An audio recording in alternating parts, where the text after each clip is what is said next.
സൗകര്യമില്ലാത്തതുകൊണ്ട് മതേതര ജനാധിപത്യ വിശ്വാസികളെ ബോധ്യപ്പെടുത്താൻ ഞങ്ങൾ ആവശ്യത്തിന് പറഞ്ഞു. ഇത് അവിടെ ഡൽഹിയിലെ AICC ആസ്ഥാനത്തുണ്ടാക്കി പറയുന്ന പത്രികയാണ്. 10 വർഷത്തിനിടയിൽ നടന്ന NDA ഗവൺമെൻറ് കൊണ്ടുവന്ന എല്ലാ കരിനിയമങ്ങളും പിൻവലിക്കുമെന്ന് വ്യക്തം. കാരണം 370 ഉണ്ട്, അതോടൊപ്പം തന്നെ പൗരത്വ നിയമ ഭേദഗതിയുണ്ട്, പിന്നെ ഏക സിവിൽ കോഡിനെ സംബന്ധിച്ചുണ്ട്, നിരവധിയായ ഇത്തരം നിയമങ്ങളുണ്ട്. അതുകൊണ്ടാണ് ഒരുമിച്ച് പറഞ്ഞത്. എന്താണ് സൗകര്യമില്ലാതായത്? നിങ്ങൾ ഈ രാജ്യത്തെ ഒരു മതനിരപേക്ഷ പാർട്ടിയാണെന്നാണല്ലോ പറയുന്നത്. മതാടിസ്ഥാനത്തിൽ പൗരത്വം കൊടുക്കുന്ന നില ലോകത്തെവിടെയെങ്കിലും അംഗീകരിക്കുന്നുണ്ടോ? എന്തേ നമ്മുടെ രാജ്യം അത്തരമൊരു അവസ്ഥയിലേക്ക് തള്ളിവിടുമ്പോൾ നിങ്ങൾക്ക് പ്രതികരിക്കാൻ കഴിയാത്തത്? ഞങ്ങൾക്ക് സൗകര്യമില്ല, അത് ശരിയായ മറുപടിയാണ്.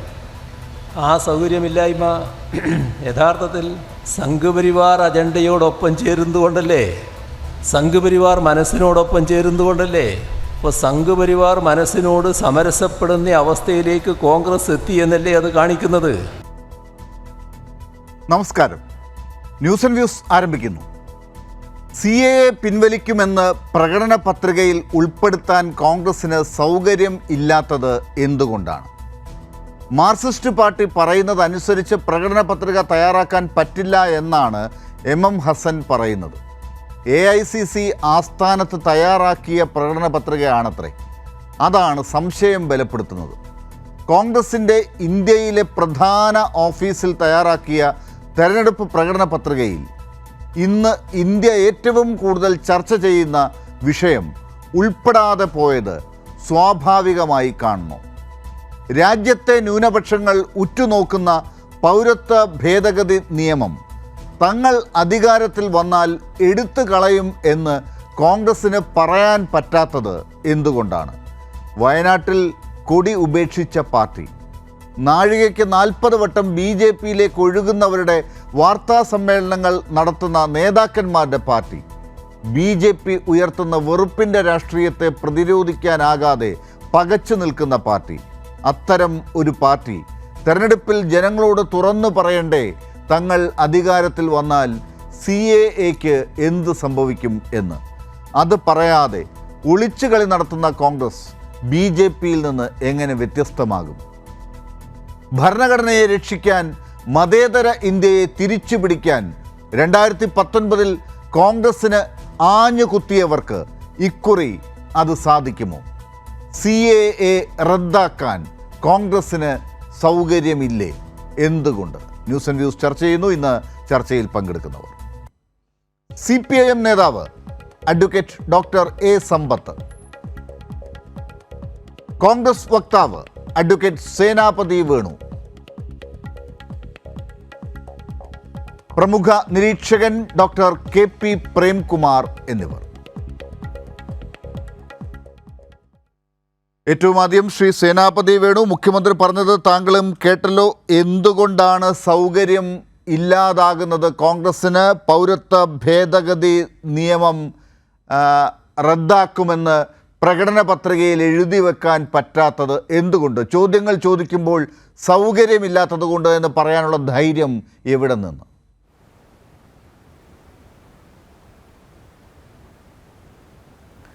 ലാലേ, കഴിഞ്ഞ ദിവസം BJPയുടെ നേതാവ് ശ്രീ അമിത്ഷാ, ഇന്ത്യയുടെ ആഭ്യന്തരമന്ത്രി, അദ്ദേഹത്തിൻ്റെ ഒരു പ്രസ്താവനയിൽ പറഞ്ഞത് കോൺഗ്രസിൻ്റെ പ്രകടന പത്രിക അത് അദ്ദേഹം ക്ലിയറായിട്ട് പറഞ്ഞത് മുസ്ലിം പക്ഷപാതിത്വമുള്ളതാണ്, അല്ലെങ്കിൽ അവർക്ക് വേണ്ടിയുള്ളതാണ്, ന്യൂനപക്ഷങ്ങൾക്ക് വേണ്ടിയുള്ളതാണ് കോൺഗ്രസിൻ്റെ പ്രകടന പത്രിക എന്നുള്ളതാണ് അദ്ദേഹത്തിൻ്റെ ആരോപണം. അതല്ല എങ്കിൽ മതന്യൂനപക്ഷങ്ങളെ പ്രീണിപ്പിക്കുന്ന പ്രീണന നയത്തിൻ്റെ ഭാഗമായിട്ടുള്ളതാണ് കോൺഗ്രസിൻ്റെ പ്രകടന പത്രിക എന്നുള്ളതാണ് അമിത്ഷായുടെ ആരോപണം. ഇവിടെ പിണറായി വിജയനും CPM ഉയർത്തുന്ന ഞങ്ങൾക്കെതിരെയുള്ള ആരോപണം എന്തെന്ന് ചോദിച്ചാൽ, ഞങ്ങൾ മതന്യൂനപക്ഷങ്ങൾക്കെതിരായിട്ടാണ് പ്രകടന പത്രിക തയ്യാറാക്കിയിരിക്കുന്നത്. അപ്പോൾ ഈ രണ്ടു കൂട്ടരുടെയും വിമർശനത്തിൽ നിന്ന് ഒരു കാര്യം ബോധ്യപ്പെട്ടിരിക്കുന്നു, അല്ലെങ്കിൽ ഒരു കാര്യം വെളിവാക്കപ്പെട്ടിരിക്കുന്നു. കോൺഗ്രസിൻ്റെ പ്രകടന പത്രിക അത് വളരെ കൃത്യമായിട്ട് തന്നെയാണ് ഇന്ത്യ മുന്നണിയുടെ പ്രകടന പത്രിക, ഇന്ത്യൻ നാഷണൽ കോൺഗ്രസ് പുറത്തുവിട്ടിരിക്കുന്ന പ്രകടന പത്രിക. അപ്പോൾ BJP ഇത് ന്യൂനപക്ഷങ്ങൾക്ക് വേണ്ടി ഞങ്ങൾ ഉണ്ടാക്കിയിരിക്കുന്ന പ്രകടന പത്രികയാണ് എന്ന് പറയുന്നു. CPM പറയുന്നു ഇത് ന്യൂനപക്ഷ വിരുദ്ധമായ പ്രകടന പത്രികയാണ്. അപ്പോൾ രണ്ടു കൂട്ടരും ഞങ്ങളെ ആക്രമിക്കുമ്പോൾ അതിൻ്റെ അർത്ഥം എന്താ എന്ന് ചോദിച്ചാൽ, ഈ പ്രകടന പത്രികയിൽ ഞങ്ങൾ പറഞ്ഞിരിക്കുന്നത് വളരെ കൃത്യമായ നിലപാടുകളാണ്. ആ നിലപാടുകൾ അത് ഇന്ത്യയിലെ ജനങ്ങൾക്ക് ബോധ്യപ്പെട്ടു എന്നുള്ളതാണ്. ഇവിടെ പൗരത്വത്തെക്കുറിച്ച് നമ്മൾ സംസാരിക്കുമ്പോൾ പൗരത്വ നിയമം തുടങ്ങിയ 1955 പൗരത്വ നിയമം മുതൽ രാജ്യം വിഭജിക്കപ്പെട്ടത് മതത്തിൻ്റെ പേരിലായിരുന്നു. അന്ന് ജാംഷഡ്ജി ടാറ്റയെ പോലുള്ളവർ പോലും ശ്യാമപ്രസാദ് മുഖർജിയെ പോലുള്ള ആളുകളൊക്കെ വളരെ സജീവമായി ഇന്ത്യയിൽ പൗരത്വം കൊടുക്കുന്നത് മതത്തിൻ്റെ പേരിലായിരിക്കണം എന്ന് പറഞ്ഞപ്പോൾ അല്ല എന്ന് എഴുതി ചേർത്തുകൊണ്ട് 1955 മുതൽ ഇന്ത്യയിലെ പൗരത്വ നിയമം it is not based on caste or religion, മതത്തിൻ്റെ പേരിലല്ല എന്ന് എഴുതി വെച്ചത് അത് ഇന്ത്യൻ നാഷണൽ കോൺഗ്രസും കോൺഗ്രസ് കൊണ്ടുവന്ന ഭരണഘടനയുമാണ്. ആ ഭരണഘടന അന്നു മുതൽ ഇന്ന് വരെ നിലനിൽക്കുന്നത് കൊണ്ടാണ് ഇന്ത്യയിൽ പൗരത്വം, ആ പൗരത്വത്തിൻ്റെ വിഷയത്തിൽ ജാതിയോ മതമോ ഒരു വിഷയമായിട്ട് കടന്നു വരാത്തത്. അതുകൊണ്ട് ഞങ്ങളുടെ പ്രകടന പത്രികയിൽ അതിൻ്റെ 8-ാം പേജിൽ എനിക്ക് തോന്നുന്നത് ഇതിനു മുമ്പ് പല UDF നേതാക്കളും കോൺഗ്രസിൻ്റെ നേതാക്കളും ഇവിടെ തന്നെ വന്ന് ഈ വിഷയം ചർച്ച ചെയ്തിട്ടുണ്ടാവും. ഞങ്ങൾ വളരെ കൃത്യമായിട്ട് പറഞ്ഞിരിക്കുന്നു, കഴിഞ്ഞ 10 വർഷക്കാലത്തിനുള്ളിൽ ഭരണഘടനാ വിരുദ്ധമായി സംഘപരിവാറും BJP ഗവൺമെൻറ്റും അല്ലെങ്കിൽ കേന്ദ്രം ഇപ്പോൾ ഭരിക്കുന്ന NDA ഗവൺമെൻറ്റും അവർ കൊണ്ടുവന്നിരിക്കുന്ന എല്ലാ ഭരണഘടനാ വിരുദ്ധമായ നിയമങ്ങളും ഞങ്ങൾ പിൻവലിക്കും എന്ന് പറയുമ്പോൾ പിന്നെ അതിൻ്റെ അകത്ത് എന്താണ് ആശങ്ക, എന്താണ് സംശയം? മുമ്പ് ചർച്ചയുണ്ടായിരുന്നു, ജനവാസ കേന്ദ്രങ്ങളും തോട്ടങ്ങളും ഒഴിവാക്കും എന്ന് പറഞ്ഞു. പൗരത്വ ഭേദഗതി നിയമം CAA എന്നൊരു വാക്ക് 3 അക്ഷരങ്ങൾ മാത്രം അതിനകത്ത് പ്രകടന പത്രികയിൽ എഴുതുന്നതിന് ഇത്രമാത്രം ബുദ്ധിമുട്ട്? അത് ഇത്ര ആവർത്തിച്ച് ചോദിക്കുന്ന ഒരു കാര്യമാണെന്ന് രാഷ്ട്രീയമായി വിവരമുള്ള എല്ലാവർക്കും അറിയാവുന്നതാണ്. കോൺഗ്രസ്സിനത് കൃത്യമായി അറിയാവുന്നതാണ്. ആ ചോദ്യത്തിന് ഉത്തരം പറയേണ്ടി വരുമെന്ന്. എന്തുകൊണ്ട് ആ 3 അക്ഷരങ്ങൾ ഉൾപ്പെടുത്താൻ അല്ലെങ്കിൽ ഒരു ഭേദഗതി ചെയ്ത് പിന്നീടെങ്കിലും ആ പ്രകടന പത്രികയെ പുതുക്കാൻ നിങ്ങൾ തയ്യാറാകുന്നില്ല? അതിനെന്തിനാണ് മടി കാണിക്കുന്നത്? BJPയെ പേടിച്ചാണോ? അമിത്ഷായെ പേടിച്ചാണോ?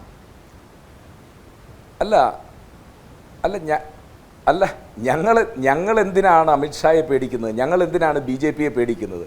ഞങ്ങൾ BJPയെ അമിത്ഷായെയും പേടിക്കുന്നവരല്ലാത്തത് കൊണ്ടാണല്ലോ BJPക്കെതിരെ പറയാനുള്ള കാര്യങ്ങൾ വളരെ സുവ്യക്തമായി ഞങ്ങൾ പറഞ്ഞുകൊണ്ടിരിക്കുന്നത്. ഞാൻ വിനീതമായിട്ട് ചോദിക്കുന്നു, കേരളത്തിൻ്റെ മുഖ്യമന്ത്രി ഈ നാട് നീളെ മുഴുവൻ നടന്ന് കോൺഗ്രസിനെയും രാഹുൽ ഗാന്ധിയെ ആക്ഷേപിക്കുന്നു. അദ്ദേഹം മുഖ്യശത്രുവായി കാണുന്നത് കോൺഗ്രസിനെയും രാഹുൽ ഗാന്ധിയെ. അമിത്ഷായെ പേടിച്ചല്ല, BJPയെ പേടിച്ചല്ല ഇതിൽ മാറ്റങ്ങൾ വരുത്താത്തതെങ്കിൽ, അല്ലെങ്കിൽ ഇപ്പോൾ ഈ പറയുന്ന CAA എന്നുള്ളത് കൊണ്ടുവരാത്തതെങ്കിൽ പിന്നെ വിശ്വസിക്കേണ്ടത് നിങ്ങളുടെ മനസ്സിൽ BJPയുടെ അതേ വികാരമുണ്ട് എന്നാണ്. മുഖ്യമന്ത്രി പറഞ്ഞതാണ്, കോൺഗ്രസ്സിന് സൗകര്യമില്ലാത്തത് സംഘപരിവാർ അജണ്ടയോടൊപ്പം ചേരുന്നത് കൊണ്ടാണ്, ആ മനസ്സ് നിങ്ങൾക്കുള്ളത് കൊണ്ടാണ് എന്ന്. അത് വിശ്വസിക്കേണ്ടി വരില്ലേ? അല്ല, സംഘപരിവാർ അജണ്ടയോട് എല്ലാ കാലഘട്ടത്തിലും താരതമ്യം പ്രാപിച്ചിട്ടുള്ളവരും സംഘപരിവാർ അജണ്ടയുമായി ചേർന്ന് എല്ലാ കാലഘട്ടത്തിലും നിന്നിട്ടുള്ളത് കേരളത്തിലെ ഇടതുപക്ഷമാണ്, ഇന്ത്യയിലെ ഇടതുപക്ഷമാണ്. ഇടതുപക്ഷം ഒരു കാലഘട്ടത്തിൽ സഖാവ് EMS തന്നെ വാക്കുകളെ കടമെടുത്താൽ കോൺഗ്രസിനെ തോൽപ്പിക്കാൻ ഞങ്ങൾ ഏത് ചെകുത്താനുമായിട്ട് കൂട്ടുകൂടും. അതായിരുന്നു ഇടതുപക്ഷത്തിൻ്റെ നിലപാട്. ഇടതുപക്ഷത്തിൻ്റെ സ്വാതന്ത്ര്യാനന്തര ഭാരതത്തിലെ എല്ലാ കാലഘട്ടത്തിലെയും ചരിത്രം പരിശോധിച്ച് കഴിഞ്ഞാൽ ഒരുപക്ഷെ 1969 ബാങ്ക് ദേശസാൽക്കരണം ഒഴിച്ച് ബാക്കി എല്ലാ കാലഘട്ടത്തിലും ഇടതുപക്ഷത്തിൻ്റെ നിലപാടുകൾ, പ്രത്യേകിച്ച് കമ്മ്യൂണിസ്റ്റ് പാർട്ടിയുടെ നിലപാടുകൾ കോൺഗ്രസ് വിരുദ്ധമായിരുന്നു. എന്ന് പറയുന്നത് എന്തുകൊണ്ടാണ് പൗരത്വ ഭേദഗതി നിയമത്തെക്കുറിച്ച് നിങ്ങൾക്ക് അത് റദ്ദാക്കുമെന്ന് പ്രകടന പത്രികയിൽ ഉൾപ്പെടുത്താനാകാത്തത് എന്നുള്ളതിന് കൃത്യമായൊരു ഉത്തരം പറയാൻ നിങ്ങൾക്ക് ആകാതെ പോകുന്നത്? CPMനെ ഇങ്ങനെ വിമർശിച്ചുകൊണ്ടിരിക്കുന്നത് വീണ്ടും വീണ്ടും നിങ്ങൾ അതിന് സമയം കണ്ടെത്തുന്ന സമയം പോലും ഇത് പറയാൻ പറ്റാത്തതുകൊണ്ടാണ്. ലാലെ 1000 വട്ടം കോൺഗ്രസിൻ്റെ നേതാക്കൾ, AICCയുടെ അധ്യക്ഷൻ മല്ലികാർജ്ജുന ഖാർഗെ, മുൻ അധ്യക്ഷൻ ശ്രീ രാഹുൽ ഗാന്ധി തുടങ്ങി കേരളത്തിലെ KPCC പ്രസിഡന്റ്, പ്രതിപക്ഷ നേതാവ്, മുൻ പ്രതിപക്ഷ നേതാവ്, കോൺഗ്രസിൻ്റെ മുഴുവൻ നേതാക്കളും അടിവരയിട്ട് അസന്നിഗ്ധമായിട്ട് ഞങ്ങൾ പറയുന്നു, CAയുടെ കാര്യത്തിലുള്ള കോൺഗ്രസിൻ്റെ നിലപാട് അത് വളരെ സുവ്യക്തമാണ്. ശ്രീ സേനാപതി വേണു, ഇതല്ല എല്ലാ കോൺഗ്രസുകാരും ഒരുമിച്ച് ഒരു മൈതാനത്ത് നിരന്നിരുന്ന് പറഞ്ഞാൽ പോലും ഒരു തെരഞ്ഞെടുപ്പ് കാലത്ത് ഒരു പാർട്ടിയുടെ അഭിപ്രായം നമ്മൾ മനസ്സിലാക്കുന്നത് ആ പാർട്ടിയുടെ പ്രകടന പത്രികയിൽ നിന്നാണ്. പ്രകടന പത്രികയിൽ പറയാൻ പറ്റാത്തൊരു കാര്യം നിങ്ങൾ നിരന്ന് എവിടെ നിന്നൊക്കെ വിളിച്ചു പറഞ്ഞിട്ടും എന്താണ് കാര്യം? എന്തുകൊണ്ടാണ് നിങ്ങൾക്ക് പ്രകടന പത്രികയിൽ അത് പ്രിന്റ് ചെയ്ത് ഇറക്കാൻ പറ്റാത്തത്? അല്ല, പ്രകടന പത്രികയിൽ അത് പറഞ്ഞിട്ടുണ്ടല്ലോ ലാലെ, അത് വായിച്ചാൽ കൃത്യമായിട്ട് അറിയാം. 8-ാം പേജിലോ? അത് 8-ാം പേജിലാണോ? 8-ൽ തന്നെ പറഞ്ഞിരിക്കുന്നു. വളരെ കൃത്യം വളരെ കൃത്യമായിട്ട് എട്ടാം പേജിൽ CAA എന്നുണ്ടോ? ഞാൻ വീണ്ടും എട്ടാം പേജ് എന്റെ കയ്യിലുണ്ട്, എന്റെ കയ്യിലുണ്ട്. എട്ടാം പേജിൽ CAA എന്നുണ്ടോ? പ്രകടന പത്രിക എന്നുണ്ടോ? അല്ല, ഈ പൗരത്വ ഭേദഗതി നിയമം എന്നുണ്ടോ?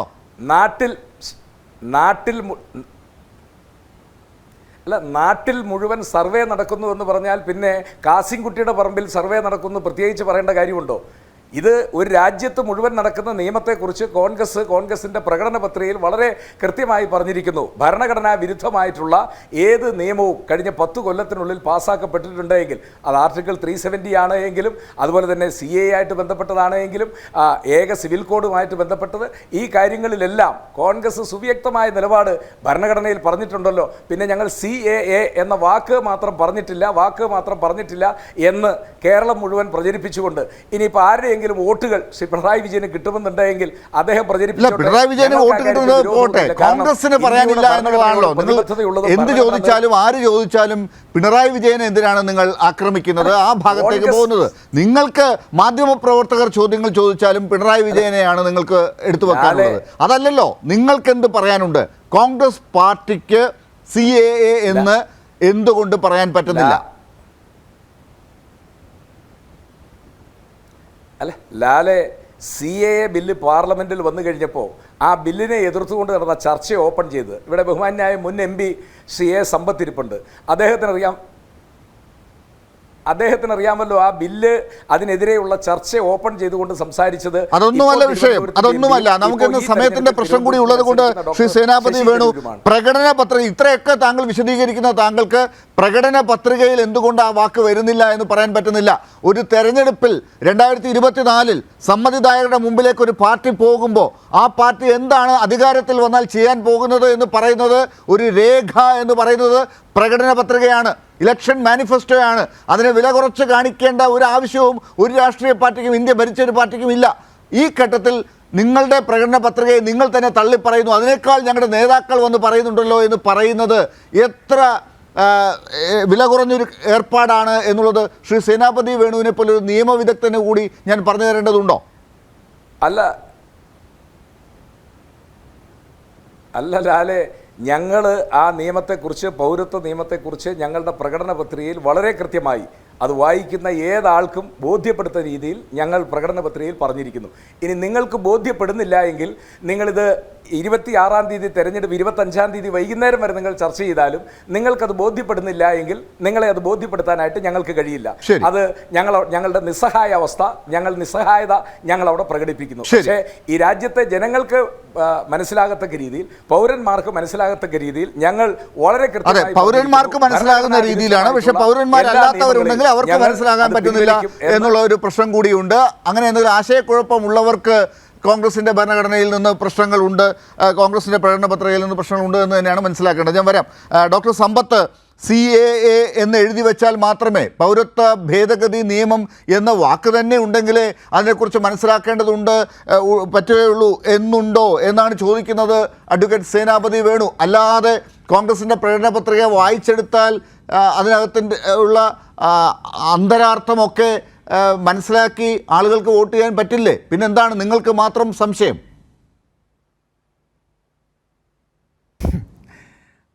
ഡോക്ടർ ലാലെ, ഇതിപ്പോൾ ശ്രീ സേനാപതി രാജു അദ്ദേഹം പറഞ്ഞത് സ്വാഭാവികമായും അദ്ദേഹത്തിന് നിലവിലുള്ള KPCCയുടെ ആക്ടിംഗ് പ്രസിഡന്റ് പറഞ്ഞ ആ വാക്കുകളുടെ ചുവട് പിടിച്ചല്ലേ അദ്ദേഹത്തിന് പറയാനായി കഴിയുകയുള്ളൂ.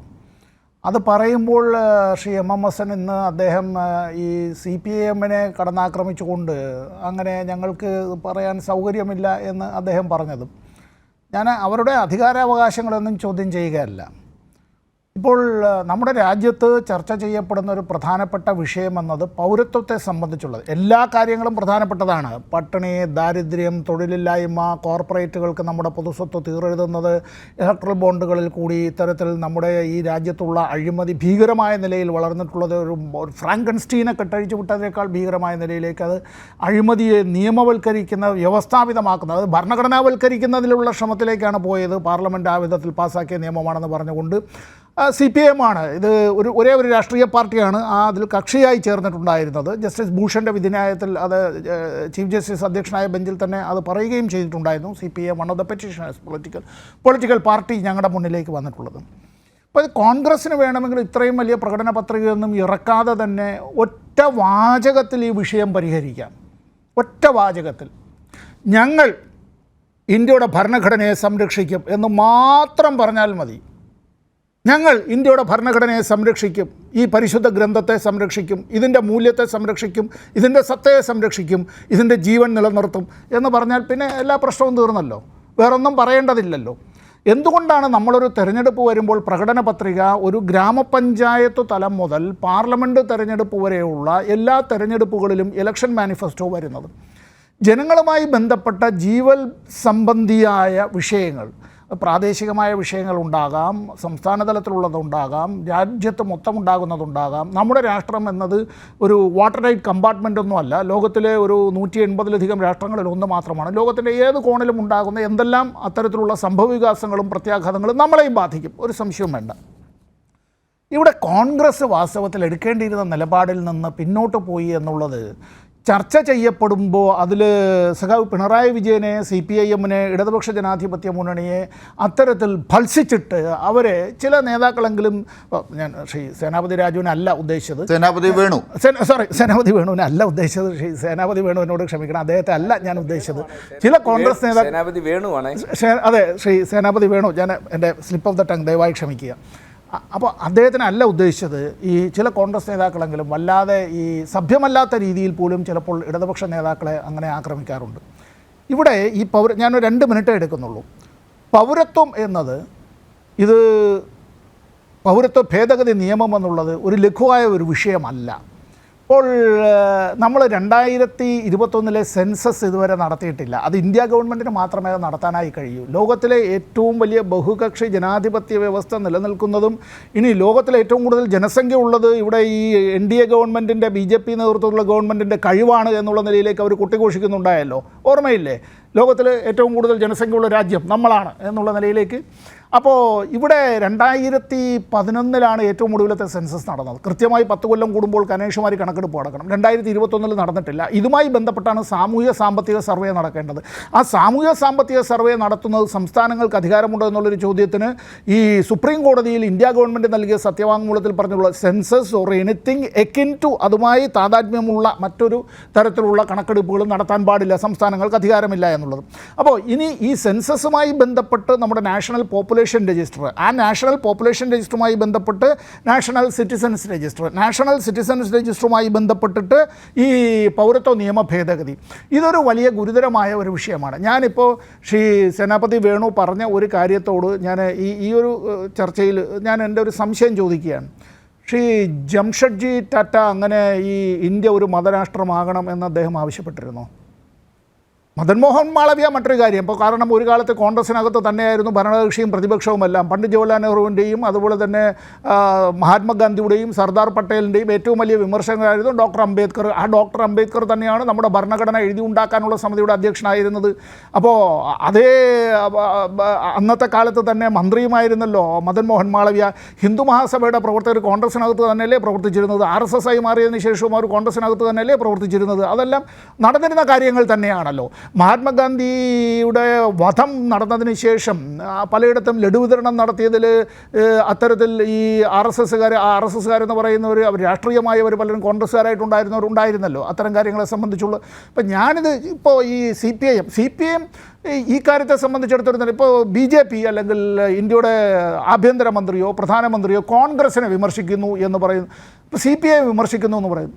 ഇവിടെ കോൺഗ്രസിൻ്റെ പ്രകടന പത്രികയിൽ പറഞ്ഞിട്ടുള്ളതിനേക്കാൾ പോയിന്റ് ബ്ലാങ്ക് ആയിട്ടല്ലേ CPIM-ൻ്റെ പ്രകടന പത്രികയിൽ പറഞ്ഞിരിക്കുന്നത്? അങ്ങനെയാണെങ്കിൽ പിന്നെ CPIM-ന് എന്തെല്ലാം പറയണം? CPIM ഒരു വിട്ടുവീഴ്ചയ്ക്കും തയ്യാറായില്ലല്ലോ.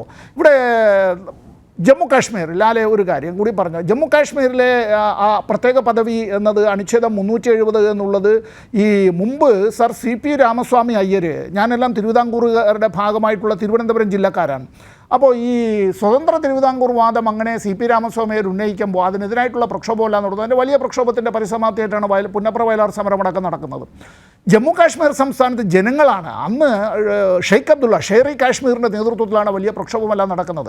രാജാ ഹരിസിംഗ് ഒരു പ്രത്യേക രാജ്യമായി നിൽക്കാനാണ് അത്തരം ആഗ്രഹിച്ചത്, കിങ്ഡമായി നിൽക്കാനാണ് ആഗ്രഹിച്ചിരുന്നത്. ഞാൻ ഇതുകൂടി പറഞ്ഞുകൊണ്ട് നിർത്തുകയാണ്. ഇക്കാര്യത്തിൽ ശ്രീ വേണുവിന് എന്നോടൊരു വിയോജിപ്പുണ്ടാവാൻ സാധ്യതയില്ല ഈ കാര്യത്തെ സംബന്ധിച്ചുള്ളത്. എന്താണെന്നറിയോ, മഹാത്മാഗാന്ധിയുടെ അദ്ദേഹത്തിൻ്റെ രക്തസാക്ഷിത്വത്തിനും മാസങ്ങൾക്ക് മുമ്പ് അദ്ദേഹം ജമ്മു കാശ്മീർ സന്ദർശിക്കാനിടയായി.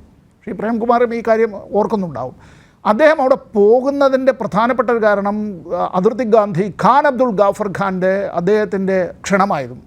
അവിടെ അങ്ങനെ അദ്ദേഹം പോകുമ്പോൾ ഇത് ഇന്ത്യയോടൊപ്പം ചേരണമെന്നുള്ളത് പണ്ഡിറ്റ് ജവഹർലാൽ നെഹ്റു അതിനും മാസങ്ങൾക്ക് മുമ്പ് അദ്ദേഹം അവിടെ പോയപ്പോൾ അവിടുത്തെ നാഷണൽ കോൺഫറൻസ്, അന്ന് അതിൻ്റെ പേര് മുസ്ലിം കോൺഫറൻസ് എന്നാണ്, അവർക്ക് നൽകിയൊരു കൊടിയുണ്ട്, അദ്ദേഹമാണ് സമ്മാനിച്ചത്. ആ കൊടിയിൽ കലപ്പയാണ് അടയാളം. ആ കൊടി കെട്ടിയ കാറിലാണ് മഹാത്മാഗാന്ധിയെ ഇവർ ആനയിച്ച് കൊണ്ടുപോയത്. എന്നിട്ട് ഇവരുടെ പല നേതാക്കളൊന്നും ഒളിവിലാണ്, പലരും ജയിലിലാണ്. മഹാത്മാഗാന്ധി രാജാ ഹരിസിംഗിൻ്റെ മുന്നിലേക്ക് ചെല്ലുമ്പോൾ അദ്ദേഹത്തെ സ്വീകരിക്കാനായി രാജാ ഹരിസിംഗിൻ്റെ പത്നി ഒരു സ്വർണ്ണ തളികയിൽ സ്വർണ്ണ ചഷകത്തിലാണ് ആട്ടിൻപാല് കൊണ്ടുവന്നത്.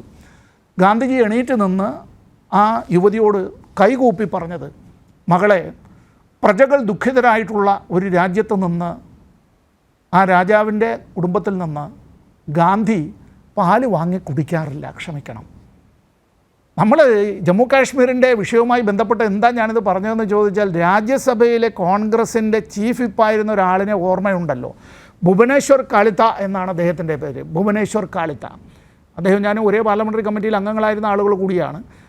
അദ്ദേഹം ഈ ആർട്ടിക്കിൾ 370 റദ്ദാക്കിയതും ഒരു സംസ്ഥാന പദവി എടുത്തു കളഞ്ഞതുമായി ബന്ധപ്പെട്ടുള്ള കാര്യത്തിൽ BJP എടുത്ത നിലപാടാണ് ശരിയെന്നും പൗരത്വ നിയമ ഭേദഗതിയിൽ BJP എടുത്ത നിലപാടാണ് ശരിയെന്നും പ്രഖ്യാപിച്ചുകൊണ്ട് ചീഫ് വിപ്പാണ് രാജ്യസഭയിലെ. അദ്ദേഹം നേരെ അങ്ങോട്ടേക്ക് BJP ക്യാമ്പിലേക്ക്. ഞാൻ മറ്റേതെങ്കിലും നേതാക്കൾ പോയതോ അശോക് ചവാൻ്റെ കാര്യമോ മറ്റൊന്നും ഞാൻ പറയണില്ല. ആരെയാണ് പേടി, എന്തുകൊണ്ടാണ് പേടി എന്നുള്ളതും EDയെ സംബന്ധിച്ചുള്ളതും അർദ്ധരാത്രിയിൽ അദ്ദേഹം വാവിട്ട് നിലവിളിച്ചിട്ട് കേരളത്തിലെ കോൺഗ്രസ് നേതാക്കളോട് കരഞ്ഞു പറഞ്ഞതുപോലെ അത്തരം കാര്യങ്ങളിലേക്കല്ല ഞാൻ പോകുന്നത്.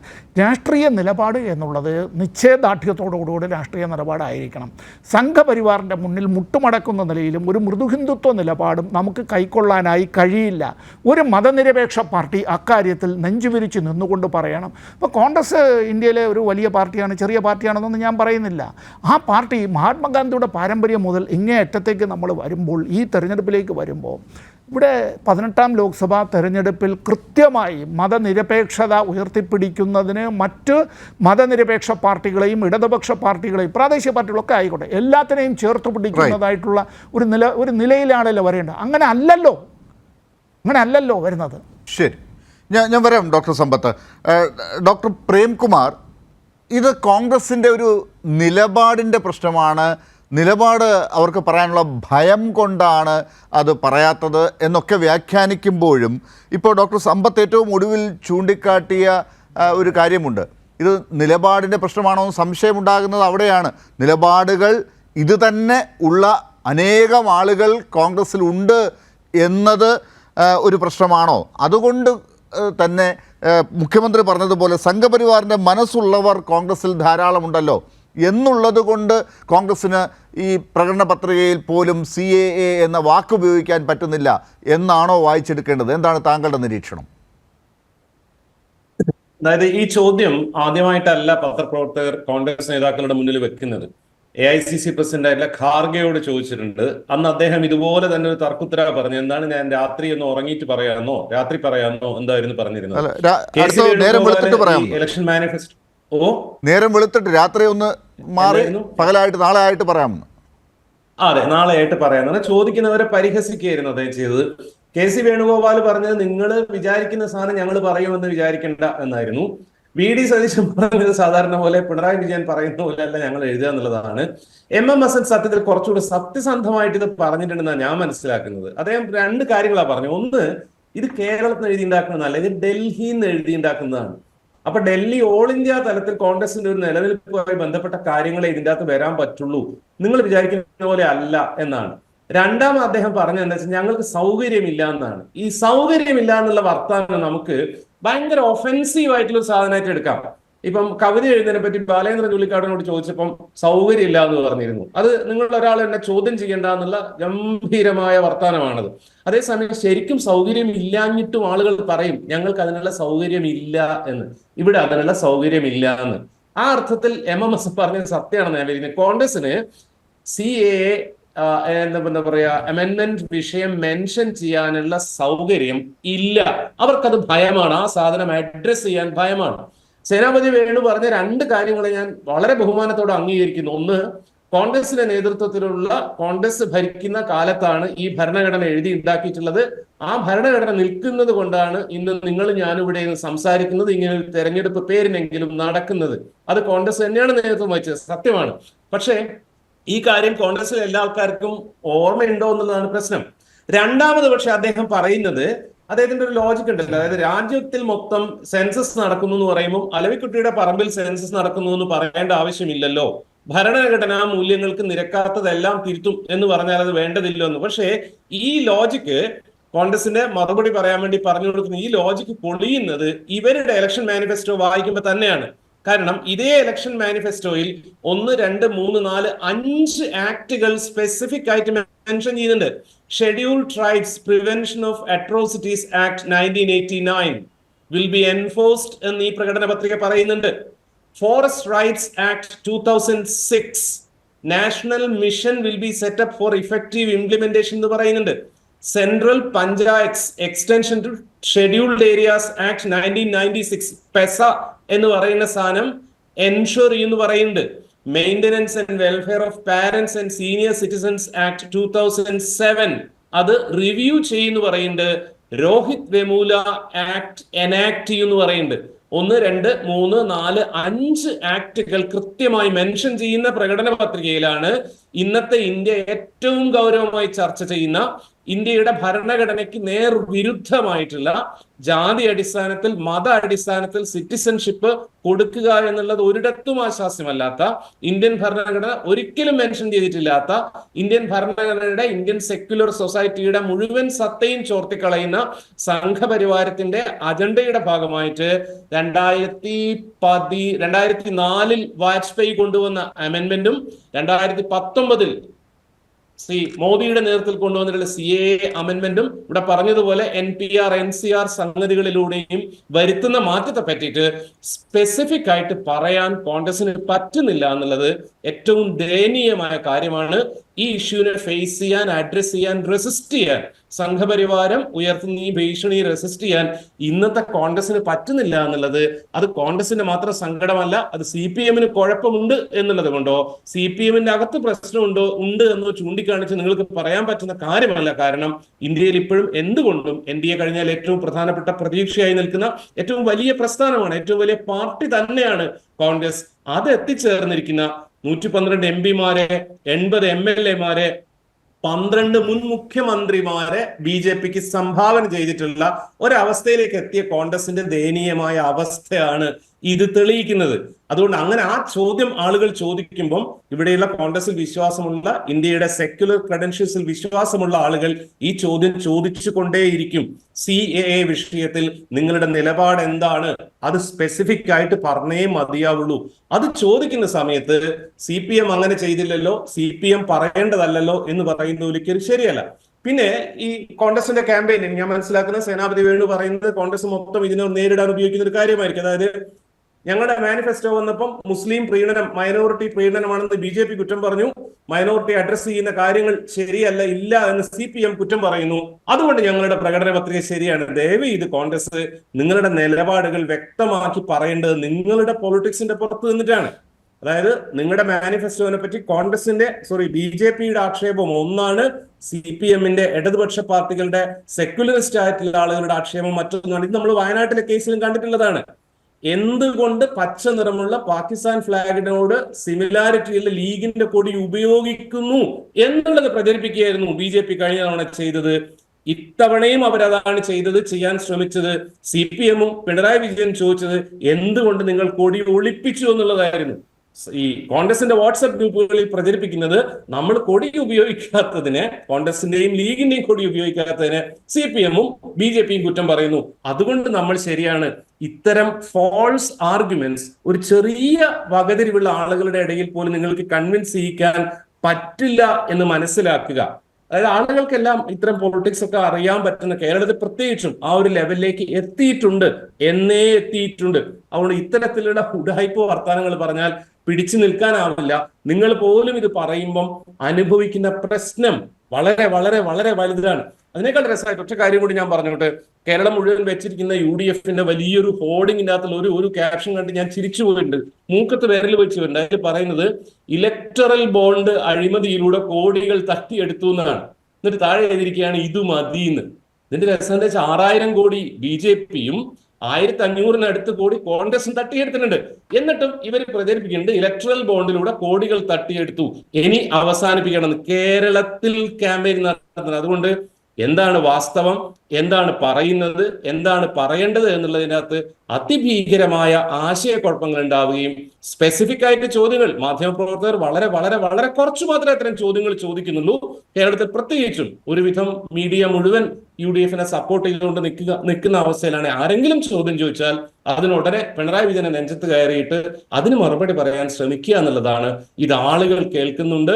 ഇത്തരം കാര്യങ്ങളിൽ സ്പെസിഫിക് ആയിട്ടുള്ള നിങ്ങളുടെ പാർട്ടി മുൻകാലങ്ങളിൽ ഉയർത്തിപ്പിടിച്ചിരുന്ന നിലപാടുകളോട് ചെറുതായെങ്കിലും ചേർന്ന് പോകുന്ന ഒരു റിയലൈസേഷനിലേക്ക് കോൺഗ്രസ് വരേണ്ടതുണ്ട്. അല്ലെങ്കിൽ ഇനിയും താഴേക്ക് ഈ പാർട്ടിയും ഇവിടുത്തെ ജനാധിപത്യ ചേരിയും പോവും എന്നുള്ളിടത്താണ് നമുക്ക് നിങ്ങളോടുള്ള പരാതി. യെസ്, ശ്രീ സേനാപതി വേണു, ഈ പ്രകടന പത്രികയെ ഗൗരവമായി കാണുന്ന രാഷ്ട്രീയ നിരീക്ഷകരും മാധ്യമപ്രവർത്തകരും രാഷ്ട്രീയ ഗവേഷകരും ഒക്കെ, അല്ലെങ്കിൽ സാധാരണ ജനങ്ങളിൽ തന്നെ ഗൗരവമായി ഈ കാര്യങ്ങളെ നോക്കുന്നവരും ഒക്കെ ചോദ്യങ്ങൾ ചോദിക്കും. ആ ചോദ്യങ്ങളോട് നിങ്ങൾക്ക് അസ്വസ്ഥത ഉണ്ടാക്കുന്ന ചോദ്യങ്ങൾ വരുമ്പോൾ അതിനെ തള്ളിപ്പറയുക, ആ ചോദ്യങ്ങൾ ചോദിക്കുന്നവരെ നിങ്ങൾ ഏതെങ്കിലും ഒരു പക്ഷത്തിൻ്റെ ആളുകളാക്കി മാറ്റുക എന്നതുകൊണ്ട് എന്തെങ്കിലും പ്രയോജനം ഉണ്ടാകുമോ എന്നുള്ളതാണ് സംശയം. ഇപ്പോൾ ഇവിടെ നമ്മൾ ഇത്രയും നേരം കേട്ടതിൽ നിന്ന്, അത് നിങ്ങളുടെ എതിർചേരിയിൽ നിന്നുള്ള ആയിക്കോട്ടെ, ആ ചോദ്യങ്ങൾ എതിർചേരിയിൽ നിന്നുള്ളതായതുകൊണ്ട് ഇനി അതിന് മറുപടി പറയില്ല, ഞങ്ങൾക്കതിന് സൗകര്യമില്ല എന്ന് പറയുന്നതിനേക്കാൾ ആളുകൾക്ക് മനസ്സിലാകുന്ന ഭാഷയിൽ അതിന് മറുപടി കൊടുക്കൂ. ഇവിടെ ഇപ്പോൾ എനിക്ക് തോന്നിയത് ഈ പ്രകടന പത്രികയിൽ നിങ്ങൾ CAA എന്നുള്ളത് ഉൾപ്പെടുത്താത്തതിന് കാരണം നിങ്ങൾക്ക് പേടിയുമുണ്ട്, ഒപ്പം നിങ്ങളുടെ കൂട്ടത്തിൽ തന്നെ ഇതേ നിലപാടുള്ളവരുമുണ്ട്. ഈ രണ്ട് കാര്യങ്ങളും നിങ്ങൾക്കുണ്ട് എന്ന് വ്യക്തമാക്കുന്നതാണ്. അത് എങ്ങനെയാണ് നിങ്ങൾ പ്രതിരോധിക്കുക ഈ കമൻറ്റിനെ?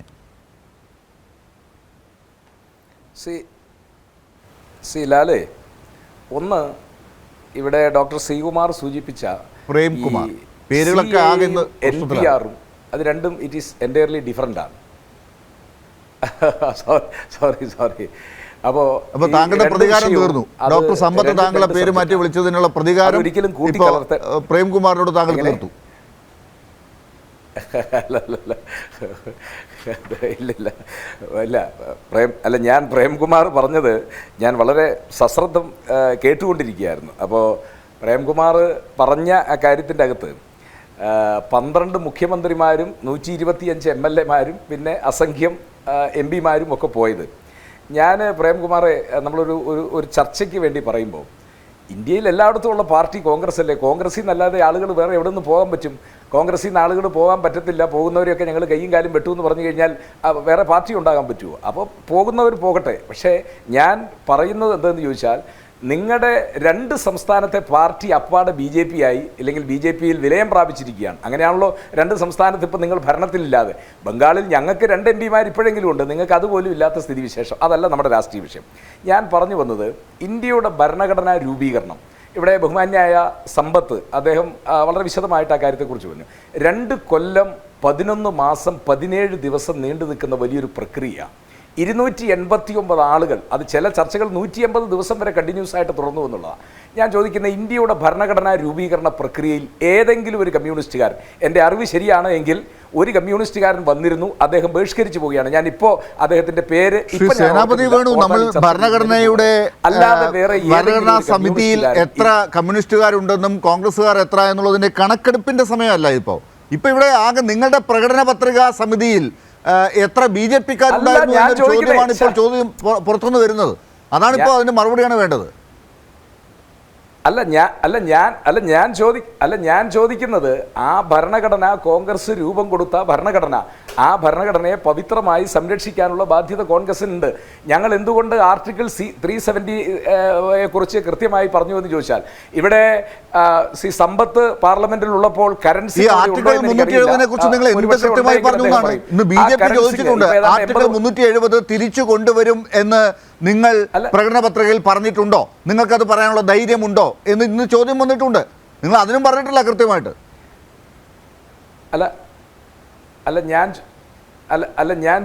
ഞാൻ ചോദിക്കുന്നത് 1947 ഓഗസ്റ്റ് 15 ഇന്ത്യ സ്വാതന്ത്ര്യം പ്രാപിക്കുമ്പോൾ കശ്മീർ ഇന്ത്യയുടെ ഭാഗമല്ല. 48 ഒക്ടോബറിന് ശേഷമാണ് ഇന്ത്യയുടെ ഭാഗമായി മാറുന്നത്. അതുവരെ കശ്മീർ ഹാരി സിംഗിൻ്റെ കീഴിൽ ഒരു സ്വതന്ത്ര രാഷ്ട്രമാണ്. ഇന്ത്യൻ ഇൻഡിപെൻഡൻസ് ആക്ട് പാർലമെന്റിൽ പാസ്സാക്കുമ്പോൾ ഏത് നാട്ടുരാജ്യത്തിന് വേണമെങ്കിലും ഇന്ത്യൻ യൂണിയനിൽ ചേരാം, അതല്ല എങ്കിൽ പാകിസ്ഥാൻ യൂണിയനിൽ ചേരാം. അതുകൊണ്ട് നിങ്ങളിപ്പോ ആർട്ടിക്കിൾ 370 തിരിച്ചു കൊണ്ടുവരും എന്ന് നിങ്ങൾ പറയുന്നുണ്ടോ എന്ന ചോദ്യം എന്തുകൊണ്ട് നിങ്ങളുടെ നേരെ വരുന്നു? നിങ്ങളുടെ പ്രകടന പത്രികയിൽ അട്ടർ കൺഫ്യൂഷനാണ്. ഈ പറഞ്ഞ കാര്യങ്ങളൊക്കെ ചരിത്രം പറയുമ്പോൾ നമുക്ക് പറയാനുണ്ടെങ്കിലും നിങ്ങൾ അധികാരത്തിലേക്ക് തിരിച്ചു വന്നാൽ 370 തിരിച്ചു കൊണ്ടുവരുമോ? CAA റദ്ദാക്കുമോ? നിങ്ങൾ പറഞ്ഞിട്ടില്ല ഇതൊന്നും. ഡോക്ടർ പ്രേംകുമാർ നേരത്തെ ചൂണ്ടിക്കാട്ടിയ 5 ആക്ടുകൾ നിങ്ങൾ കൃത്യമായി പേരെടുത്ത് പറഞ്ഞതുണ്ട്.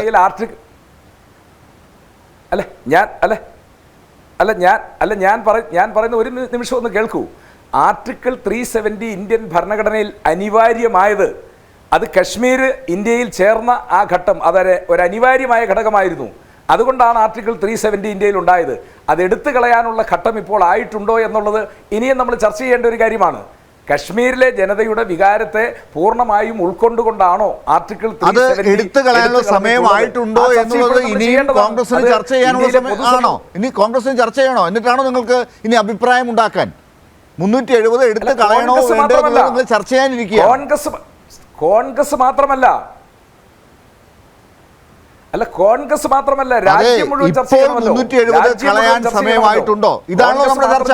അത് സമയമായിട്ടുണ്ടെങ്കിൽ അവർ കളഞ്ഞത് ശരിയാണെന്ന് നിങ്ങൾ സമ്മതിക്കുകയല്ലേ? അതെ.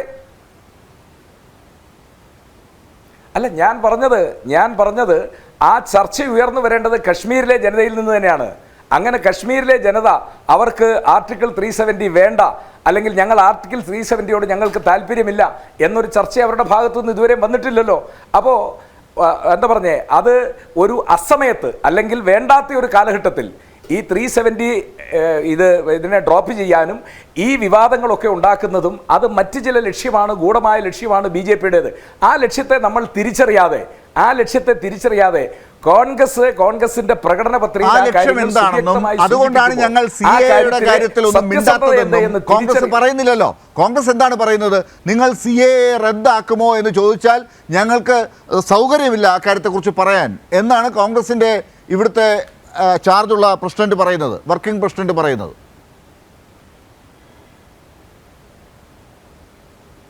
വർക്കിംഗ് പ്രസിഡന്റ് പറഞ്ഞാൽ അങ്ങനെയല്ലല്ലോ. വർക്കിംഗ് പ്രസിഡന്റ് പറഞ്ഞത് നിങ്ങൾ ഞങ്ങളുടെ പ്രകടന പത്രിക വായിച്ചു നോക്കൂ. ആ പ്രകടന പത്രികയിൽ ഈ കാര്യത്തെക്കുറിച്ച് വളരെ കൃത്യമായി പറഞ്ഞിരിക്കുന്നു. പിന്നെ നിങ്ങൾ വീണ്ടും ഇതിനെക്കുറിച്ച് തിരിച്ചും മറിച്ചും ചോദിക്കുമ്പോൾ, അല്ലെങ്കിൽ മറിച്ചും തിരിച്ചും ചോദിക്കുമ്പോൾ അദ്ദേഹം പറഞ്ഞ ഒരു മറുപടി ഇതാണ്: നിങ്ങൾ ഈ കാര്യം പ്രകടന പത്രികയിലുണ്ട്, ആ പ്രകടന പത്രികയിൽ നിങ്ങൾ പരിശോധിച്ചില്ല. അങ്ങനെയൊന്നും അല്ല പറഞ്ഞത്. ശ്രീ സേനാപതി വേണുവിന്റെ ആഗ്രഹമാണ് ഈ കാര്യത്തെക്കുറിച്ച് തിരിച്ചും മറിച്ചും ഒക്കെ ചോദ്യങ്ങൾ വരുന്നത്. എവിടെ പോയാലും കോൺഗ്രസ്സുകാരോട് ഈ ചോദ്യം വരുന്നത് അത്രയ്ക്ക് കൺഫ്യൂഷൻ കോൺഗ്രസ് തന്നെ പ്രകടന പത്രികയിലൂടെ ഉണ്ടാക്കി വെച്ചതുകൊണ്ടാണ്. അത് വായിച്ചാൽ ഒരു തവണ തന്നെ വായിച്ച ആളുകൾക്ക് മനസ്സിലാകുമെങ്കിൽ ഈ കൺഫ്യൂഷൻ ഇല്ല, ആരും ചോദിക്കില്ല. ജനങ്ങൾക്ക് വേണ്ടിയാണ് മാധ്യമങ്ങൾ ചോദിക്കുന്നത്. ആ ചോദ്യം നിങ്ങളോട് ചോദിച്ചുകൊണ്ടേയിരിക്കും. ശ്രീ സേനാപതി വേണു, CAA എന്നുള്ളത് നിങ്ങൾ നിങ്ങളുടെ പ്രകടന പത്രികയിൽ പറഞ്ഞിട്ടില്ല. നിങ്ങൾക്കത് എന്തുകൊണ്ടാണ് അത് കൊടുക്കാതിരുന്നതെന്ന് പറയാൻ പറ്റുന്നില്ല. നിങ്ങൾ പറയുന്നത് ഞങ്ങൾ ആക്ടുകൾ എല്ലാ നിയമങ്ങളും ഞങ്ങൾ റദ്ദാക്കും എന്നാണ് പറഞ്ഞിരിക്കുന്നതെന്നാണ്. അങ്ങനെയാണെങ്കിൽ 5 ആക്ടുകളുടെ പേര് പറഞ്ഞിട്ടുണ്ട്. CAA അപ്പോഴും അതിൽ വന്നിട്ടില്ല. ഇത് നിങ്ങൾ പറയുന്നതിന് യാതൊരു ലോജിക്കും ഇല്ല. അല്ലല്ല, ആ 5 ആക്ടുകളും CAA ആയിട്ട് ബന്ധപ്പെടുത്തേണ്ടതല്ല. ആ 5 ആക്ടുകൾ, ഒന്ന് വനവാസികളുമായിട്ട് ബന്ധപ്പെട്ടിട്ടുള്ള ഇഷ്യൂസും അതുപോലെ തന്നെ ഇവിടെ സൂചിപ്പിച്ച ആക്ടുകളും, അത് CAA ആയിട്ട് ബന്ധപ്പെടുത്തേണ്ട ഒരു കാര്യമല്ല. CAA ആയിട്ട് ബന്ധപ്പെടുത്തേണ്ട കാര്യം അത് വളരെ കൃത്യമായിട്ട് പറഞ്ഞിരിക്കുന്നു. ഭരണഘടനാ വിരുദ്ധമായിട്ടുള്ള ഏത് നിയമങ്ങൾ ഈ ആക്ടുകളൊക്കെ എടുത്തു പറഞ്ഞിട്ടുണ്ട്. ഇന്ത്യയുടെ പാർലമെന്റിൽ പാസ്സാക്കിയ ആക്ടുകളിൽ റിവ്യൂ ചെയ്യുമെന്നും അത് എടുത്തു കളയുമെന്നും മാറ്റം വരുത്തുമെന്നും ഒക്കെ പറഞ്ഞ ആക്ടുകളുടെ പേരുകളാണ് ഇവിടെ പറഞ്ഞത്. ആ കൂട്ടത്തിൽ ഒന്നാണ് CAA. ഏറ്റവും കൂടുതൽ ചർച്ച ചെയ്യുന്നതാണ് CAA. അത് മാത്രമില്ല,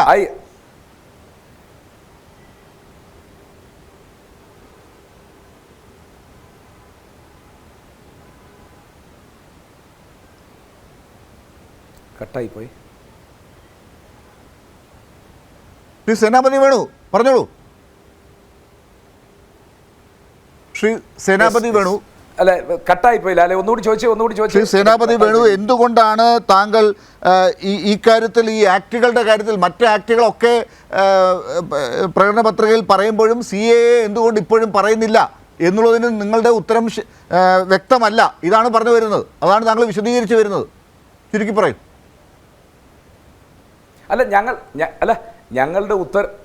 ഞങ്ങളുടെ ഉത്തരം വളരെ വ്യക്തമാണ്.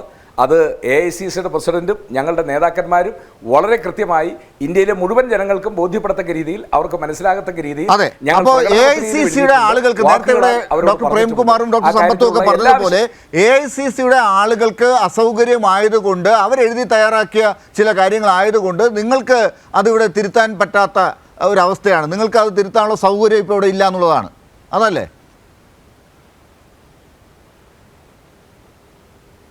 അല്ല, AICCയുടെ ആളുകൾ എഴുതിയെന്നോ അതല്ല എങ്കിൽ KPCCയുടെ ആളുകൾ എഴുതിയെന്നുള്ളതല്ലോ. ഇത് കോൺഗ്രസിൻ്റെ പ്രകടന പത്രിക രൂപീകരിക്കാൻ കോൺഗ്രസ് പ്രത്യേകമായ ഒരു സമിതിയെ രൂപീകരിച്ചിരിക്കുന്നു. ആ സമിതി വിപുലമായ ചർച്ചകൾ നടത്തി. അത് കേരളത്തിലും ഇന്ത്യയിലെ ഇതര സംസ്ഥാനങ്ങളിലുമൊക്കെ ഈ വിഷയങ്ങളെക്കുറിച്ച് വളരെ ഗഹനമായ ചർച്ചകൾ നടത്തുകയും ആളുകളുടെ അഭിപ്രായങ്ങൾ രൂപീകരിച്ചതിന് ശേഷമാണ് പ്രകടന പത്രിക തയ്യാറാക്കിയിട്ടുള്ളത്. ആ പ്രകടന പത്രികയിൽ ഇപ്പോൾ രാജ്യത്ത് നിലവിൽ നിൽക്കുന്ന ഭരണഘടനയ്ക്ക് വിരുദ്ധമായി പാസ്സാക്കപ്പെട്ടിരിക്കുന്ന ഏത് നിയമമുണ്ടെങ്കിലും ആ നിയമം പിൻവലിക്കുമെന്ന്. ശരി ഡോക്ടർ സമ്പത്ത്, അപ്പോൾ കോൺഗ്രസിന് ഇത് തന്നെ വീണ്ടും പറയാനുള്ളൂ. ഈ കാര്യത്തെക്കുറിച്ച് എന്തെങ്കിലും കൂടുതൽ ചോദിച്ചാൽ അത് CPMന്റെ ഭരണഘടനാ സമിതിയിലെ അംഗത്വത്തെക്കുറിച്ച് വരെ ചിലപ്പോൾ മറുപടി പറയേണ്ടതായിട്ട് വരും. താങ്കൾ അതിലേക്ക് കൂടുതൽ കടന്നു പോകാതെ ഇരുന്നാൽ എനിക്ക് സൗകര്യമായി. പക്ഷേ എനിക്കൊരു കാര്യമുള്ളത്, ഈ CAA സംബന്ധിച്ച് ഇത്രയേ കോൺഗ്രസിന് ഇപ്പോൾ പറയാനുള്ളൂ എന്നത് 2019 കോൺഗ്രസിൽ നിന്ന്, UDFിൽ നിന്ന് കേരളത്തിലെങ്കിലും വ്യത്യാസമുള്ള ഒരു കോൺഗ്രസ് ആണിപ്പോൾ കേരളത്തിൽ 24 മത്സരിക്കുന്നത്. ഇത് ജനങ്ങൾ മനസ്സിലാക്കാൻ പോകുന്നുണ്ട്. പ്രകടന പത്രികയിൽ ഈ അവ്യക്തതയുള്ളത് CPMന് മാത്രമല്ല മനസ്സിലാകുന്നത്, പൊതുജനങ്ങൾക്ക്, നിഷ്പക്ഷരായ ആളുകൾക്ക് പോലും മനസ്സിലാകുന്നുണ്ട് എന്ന് താങ്കൾക്ക് തോന്നുന്നുണ്ടോ?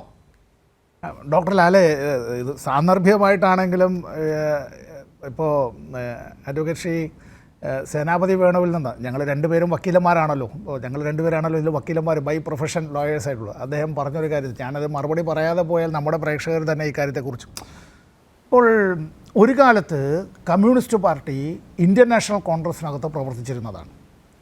VMSും AKGയും ഉൾപ്പെടെയുള്ള നേതാക്കന്മാർ ഒക്കെ അവരെല്ലാം ഒരു കാലത്ത് കോൺഗ്രസിനകത്ത് പ്രവർത്തിച്ചിരുന്നവരാണ്. പണ്ഡിറ്റ് ജവഹർലാൽ നെഹ്റു ഇന്ത്യൻ നാഷണൽ കോൺഗ്രസിൻ്റെ പ്രസിഡന്റ് ആയിരിക്കുമ്പോൾ അന്നത്തെ KPCCയുടെ സെക്രട്ടറി EMS നമ്പൂതിരിപ്പാടാണ്. ഞാനിപ്പോൾ ഇദ്ദേഹം പറഞ്ഞൊരു കാര്യം തന്നെ, 1920-21 കാലത്ത് പൂർണ്ണ സ്വരാജ് എന്നൊരു മുദ്രാവാക്യം ആദ്യമായി ഉയർത്തിക്കൊണ്ടുവന്ന 1921 ഇന്ത്യൻ നാഷണൽ കോൺഗ്രസിൻ്റെ സമ്പൂർണ്ണ സമ്മേളനത്തിൽ അവിടെ പ്രതിനിധികൾക്കിടയിൽ ഒപ്പുശേഖരണം നടത്തി. ആ സമ്പൂർണ്ണമായി അത്തരത്തിൽ അവിടെ ഭൂരിപക്ഷം ലഭിച്ചിരുന്നുവെങ്കിൽ പൂർണ്ണ സ്വരാജ് പ്രമേയം അന്ന് പാസ്സാക്കപ്പെടുമായിരുന്നു. നിർഭാഗ്യകരമെന്ന് പറയട്ടെ, മഹാത്മാഗാന്ധി ഉൾപ്പെടെയുള്ള മുതിർന്ന നേതാക്കൾ പല ആളുകളും അതിനെ അനുകൂലിച്ചില്ല. അതിനുവേണ്ടി ആ പ്രമേയം അവിടെ അത്തരത്തിൽ അവതരിപ്പിച്ച ആളുകളിൽ 2 പേർ, അതിന് നേതൃത്വം നൽകിയ ആളുകൾ, ഒരാളുടെ പേര് മൗലാന ഹസ്രത് മൊഹാനി എന്നാണ്, മറ്റൊരാളുടെ പേര് സ്വാമി കുമാരാനന്ദ് എന്നാണ്. 2 പേരും കമ്മ്യൂണിസ്റ്റ് പാർട്ടി നേതാക്കളായിരുന്നു. പൂർണ്ണ സ്വരാജ് പിന്നീട് കോൺഗ്രസ് അംഗീകരിച്ചത് 10 വർഷത്തിന് ശേഷമാണ്. അതുകൊണ്ട് രാജ്യത്തിൻ്റെ സ്വാതന്ത്ര്യത്തെ സംബന്ധിച്ചുള്ളതിൽ ഇപ്പോൾ പ്രക്ഷോഭവുമായി ബന്ധപ്പെട്ട് നിരവധി പേർ രക്തസാക്ഷിത്വം മരിച്ചിട്ടുണ്ട്. ഞാൻ കമ്മ്യൂണിസ്റ്റാണ് എന്ന് സ്വയം പ്രഖ്യാപിച്ച ആളാണ് സർദാർ ഭഗത് സിംഗ്, ഓർമ്മയുണ്ടല്ലോ. ഇനി അതിനപ്പുറം ഞാൻ വേറെ എന്തെങ്കിലും പറയണം? അല്ല, സ്വാമി വിവേകാനന്ദൻ്റെ ഒരു സഹോദരൻ, സ്വന്തം സഹോദരൻ, അദ്ദേഹം കമ്മ്യൂണിസ്റ്റ് പാർട്ടിയുടെ നേതാവായിരുന്നു ബംഗാളിൽ. അതും ഇന്ത്യയുടെ ചരിത്രത്തിൻ്റെ ഭാഗമാണ്. ഇപ്പോഴും നമ്മുടെ രാഷ്ട്രത്തിലെ വിഘടനവാദത്തിനെതിരായും വർഗീയതയ്ക്കെതിരായും ഏറ്റവും ധീരമായ നിലപാട് കൈക്കൊള്ളുന്നത് ഇടതുപക്ഷമാണ്. ഈ തമിഴ്നാട് സംസ്ഥാനത്ത് ഡിണ്ടുകളിൽ SDPIക്കെതിരായി മത്സരിക്കുന്ന പാർട്ടി ആരാ? എൻ്റെ പാർട്ടിയല്ലേ, CPIM അല്ലേ? SDP-യുടെ പിന്തുണ ഇവിടെ കിട്ടുന്നതിൽ ഒരു ബുദ്ധിമുട്ടുമില്ല എന്ന് ഇവിടെ ഇദ്ദേഹം തന്നെ ശ്രീ MM ഹസൻ തന്നെ പറഞ്ഞല്ലോ. അപ്പോൾ SDP-യുടെ പിന്തുണ വേണോ വേണ്ടയോ, വേണ്ടണം എന്നുള്ള നിലവാരത്തിലേക്ക് എത്തിയല്ലോ കോൺഗ്രസ് ഒരു സമയത്ത്. പിന്നീട് അത് കഴിഞ്ഞ് UDF-ലെ ചില സ്ഥാനാർത്ഥികൾ ഞങ്ങൾക്ക് ആ പിന്തുണ കിട്ടുന്നതിൽ എന്താ ബുദ്ധിമുട്ട് നിങ്ങൾക്ക് എന്നുള്ള നിലയിൽ ചോദിച്ചു. ഇത് ഞങ്ങൾക്ക് എല്ലാവർക്കും, നമുക്കെല്ലാം ബാധകമാണ്, ഞങ്ങൾക്കെല്ലാം ബാധകമാണ്, എല്ലാവർക്കും ബാധകമാണ്. ഈ തർക്കങ്ങൾ അവിടെ ഉണ്ടായില്ല. ഞാൻ അത്തരത്തിലുള്ള UDF-ൻ്റെ ആഭ്യന്തര തർക്കങ്ങളിലേക്ക് കിടക്കുകയല്ല. ഇന്ത്യ എന്ന മഹത്തായ രാഷ്ട്രം നിലനിൽക്കണം. ഇവിടെ പൗരത്വത്തിനെ സംബന്ധിച്ചുള്ള ഈ ചോദ്യങ്ങൾ ഇന്ത്യയിലെ വലിയൊരു വിഭാഗം ജനങ്ങൾക്ക് മുമ്പിൽ തലയ്ക്ക് മുകളിലുള്ളൊരു വാളാണ്. ഇപ്പോൾ ഈ പൗരത്വ നിയമ ഭേദഗതിയുമായി ബന്ധപ്പെട്ട് നമ്മളിപ്പോൾ ചർച്ചയ്ക്ക് ഒരുപാട് സമയമില്ലാത്തതുകൊണ്ട് ഞാൻ പറയുകയാണ്, നമ്മളുമായി വംശപരമായി, ഞാൻ അങ്ങനെ പറയുന്ന മലയാള പദം ശരിയാണോ എന്ന് എനിക്കറിയില്ല, ഡോക്ടർ പ്രേംകുമാറിനോട് ക്ഷമിക്കണം, എത്നിക് എന്നൊക്കെ നമ്മൾ പറയുമല്ലോ, അത്തരം കാര്യങ്ങൾ. DNA ടെസ്റ്റ് നടത്തിയാൽ നമ്മുടെ എല്ലാം ബന്ധുക്കളായിട്ട് വരും ഈ ശ്രീലങ്കയിൽ നിന്ന് ഇങ്ങോട്ടേക്ക് പലായനം ചെയ്തു വന്ന അഭയാർത്ഥികൾ അല്ലേ. 10,000-കണക്കിന് കുടുംബങ്ങളാണ് ഇന്ത്യയിൽ പലയിടങ്ങളിലും, പ്രത്യേകിച്ച് കേരളവും തമിഴ്നാടും അതുപോലെ തന്നെ കർണാടകത്തിലും ആന്ധ്രയുടെ ചില ഭാഗങ്ങളിലും, ചിലരൊക്കെ ഉത്തരേന്ത്യയിലേക്കൊക്കെ പോയിട്ടുണ്ട്. അവർ ഇന്ത്യൻ പൗരന്മാരാണോ ഇപ്പോഴും? അല്ലല്ലോ.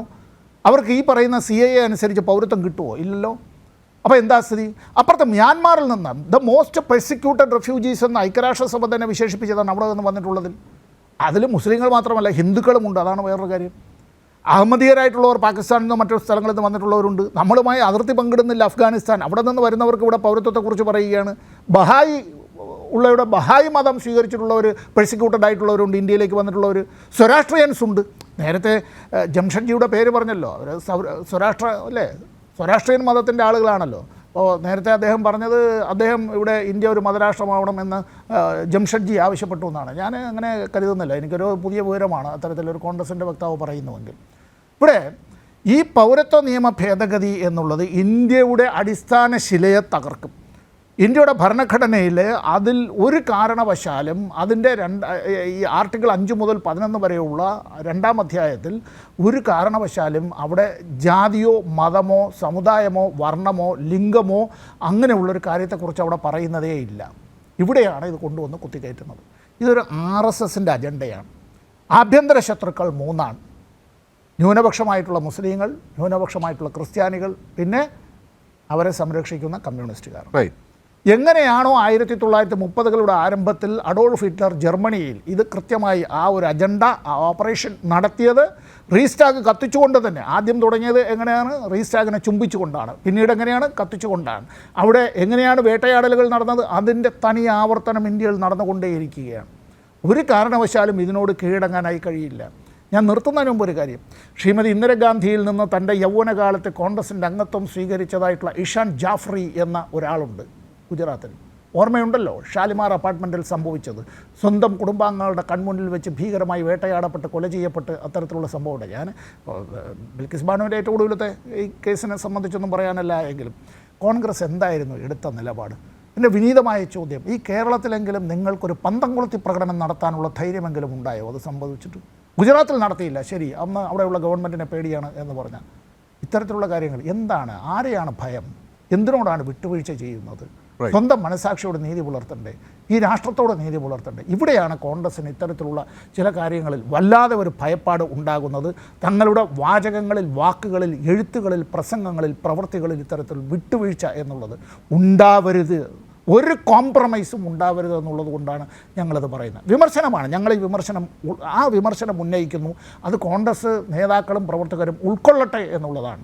കേരളത്തിൻ്റെ ഒരു മതനിരപേക്ഷ മനസ്സുണ്ട്. ആ മതനിരപേക്ഷ മനസ്സാണ് കേരളത്തെ കേരളമായി നിലനിർത്തുന്നത്. ഇന്ത്യയിൽ ഏറ്റവും കൂടുതൽ RSSന് ശാഖകളുള്ള കേരളത്തിൽ അവർക്ക് അത്തരത്തിൽ അഴിഞ്ഞാടാൻ കഴിയാത്തത്, രാഷ്ട്രീയമായ നേട്ടം അത്തരത്തിൽ നേടാൻ കഴിയാത്തത് കേരളത്തിൻ്റെ ഇടതുപക്ഷ മനസ്സുകൊണ്ടാണ്. ഭരണഘടനയിൽ എഴുതി വെച്ചതും കോൺഗ്രസ് പറഞ്ഞതുമായ കാര്യമാണ് കൃഷിഭൂമി കർഷകർക്കെന്നുള്ളത്. ആ കൃഷിഭൂമി കർഷകർക്കെന്നുള്ള നിയമം ആദ്യമായി നടപ്പാക്കിയത് ഒന്ന് കേരളത്തിൽ EMSൻ്റെ ഗവൺമെൻറ്, മറ്റൊന്ന് ഷെയ്ഖ് അബ്ദുള്ളയുടെ കാലത്ത് ജമ്മു കാശ്മീരിലാണ്. മറന്നു പോകരുത്. തീർച്ചയായും ഡോക്ടർ സമ്പത്ത് ഞാൻ വരാം. ഡോക്ടർ പ്രേംകുമാർ, അപ്പോൾ ഈ ഒരു കണക്കെടുപ്പ് നടത്തി നോക്കുമ്പോൾ, ഡോക്ടർ സമ്പത്ത് പറഞ്ഞ് നോക്കുമ്പോൾ നമ്മൾ ഈ പല കാര്യങ്ങളിലും കോൺഗ്രസിനെ കാണുന്നില്ല. അത് മുഖ്യമന്ത്രി ഇന്നും പറയുന്നുണ്ട്, പലയിടത്തും അദ്ദേഹം പ്രസംഗിച്ചപ്പോഴൊക്കെ പറയുന്നുണ്ട്. ഈ CAA കുറിച്ച് അന്താരാഷ്ട്ര തലത്തിൽ വലിയ പ്രതിഷേധങ്ങൾ വന്നപ്പോഴും UN വിമർശിച്ചപ്പോഴും ഇവിടെ ഡൽഹിയിൽ സമരം നടത്തിയപ്പോഴും ഒക്കെ ഇടത് നേതാക്കൾ വരെ, യെച്ചൂരിയുടെ പേര് വരെ കുറ്റപത്രത്തിൽ വരെ കണ്ടതാണ്. പക്ഷേ കോൺഗ്രസ് നേതാക്കളെ ഒന്നും കണ്ടില്ല എന്ന് ഇന്നും അദ്ദേഹം ആവർത്തിച്ച് പറയുന്നുണ്ടായിരുന്നു. അപ്പോൾ കോൺഗ്രസിൻ്റെ ഈ നിലപാട് എന്ന് പറയുന്നത് ഒട്ടും അസ്വാഭാവികമല്ല. എത്രയൊക്കെ സേനാപതി വേണു അതിനെ വിശദീകരിക്കാൻ ശ്രമിച്ചാലും അത് വിട്ടുപോയി, അല്ലെങ്കിൽ അതിനകത്തൊക്കെ ഉണ്ട്, അവിടെ പരത്തി അവിടെ ഇവിടെ കൂടെയൊക്കെ നോക്കിയാൽ അത് കാണാൻ സാധിക്കുന്നതൊക്കെ അദ്ദേഹം പറയുമ്പോഴും അങ്ങനെ അല്ല എന്ന് വ്യക്തമാക്കുന്നതിലെ കാര്യങ്ങൾ ജനം അത് 2019 നിന്ന് 24 കൂടുതൽ കോൺഗ്രസിനെ മനസ്സിലാക്കിയിട്ടുണ്ട് കേരളത്തിൽ നിന്ന് എങ്കിലും താങ്കൾക്ക് തോന്നുന്നുണ്ടോ?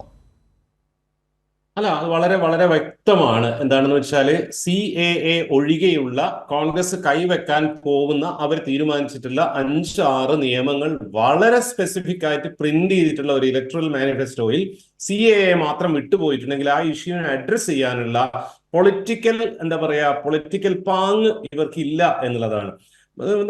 ഒരുപക്ഷെ ലോകത്തിന്റെ ചരിത്രത്തിൽ ആദ്യമായിട്ടാണ് UN ലീഡേഴ്സ് ഒക്കെ we expect free and fair elections will happen in India എന്ന് പറയുന്നത്. ഇത് സാധാരണ ഒരിക്കലും ഇന്ത്യയുടെ കേസിൽ വരാറില്ല. ബംഗ്ലാദേശിലും പാകിസ്ഥാനിലും മ്യാൻമറിലും ഒക്കെ ഇലക്ഷൻ നടക്കുമ്പോൾ നമ്മൾ അന്താരാഷ്ട്ര സമൂഹം പറയാറുണ്ട് സ്വതന്ത്രവും നീതിയുക്തവുമായ തെരഞ്ഞെടുപ്പ് നടക്കട്ടെ എന്ന് അഭ്യർത്ഥിക്കുന്നു, പ്രതീക്ഷിക്കുന്നു എന്ന് പറഞ്ഞാൽ അങ്ങനെ പ്രതീക്ഷിക്കുന്നില്ല എന്നുള്ളതാണ്. ഇന്ത്യൻ ഡെമോക്രസി ആ അർത്ഥത്തിൽ വളരെ വളരെ ഡേഞ്ചറസ് ആയ ഒരു അവസ്ഥയിലേക്കാണ് പോകുന്നത് എന്നുള്ളത്.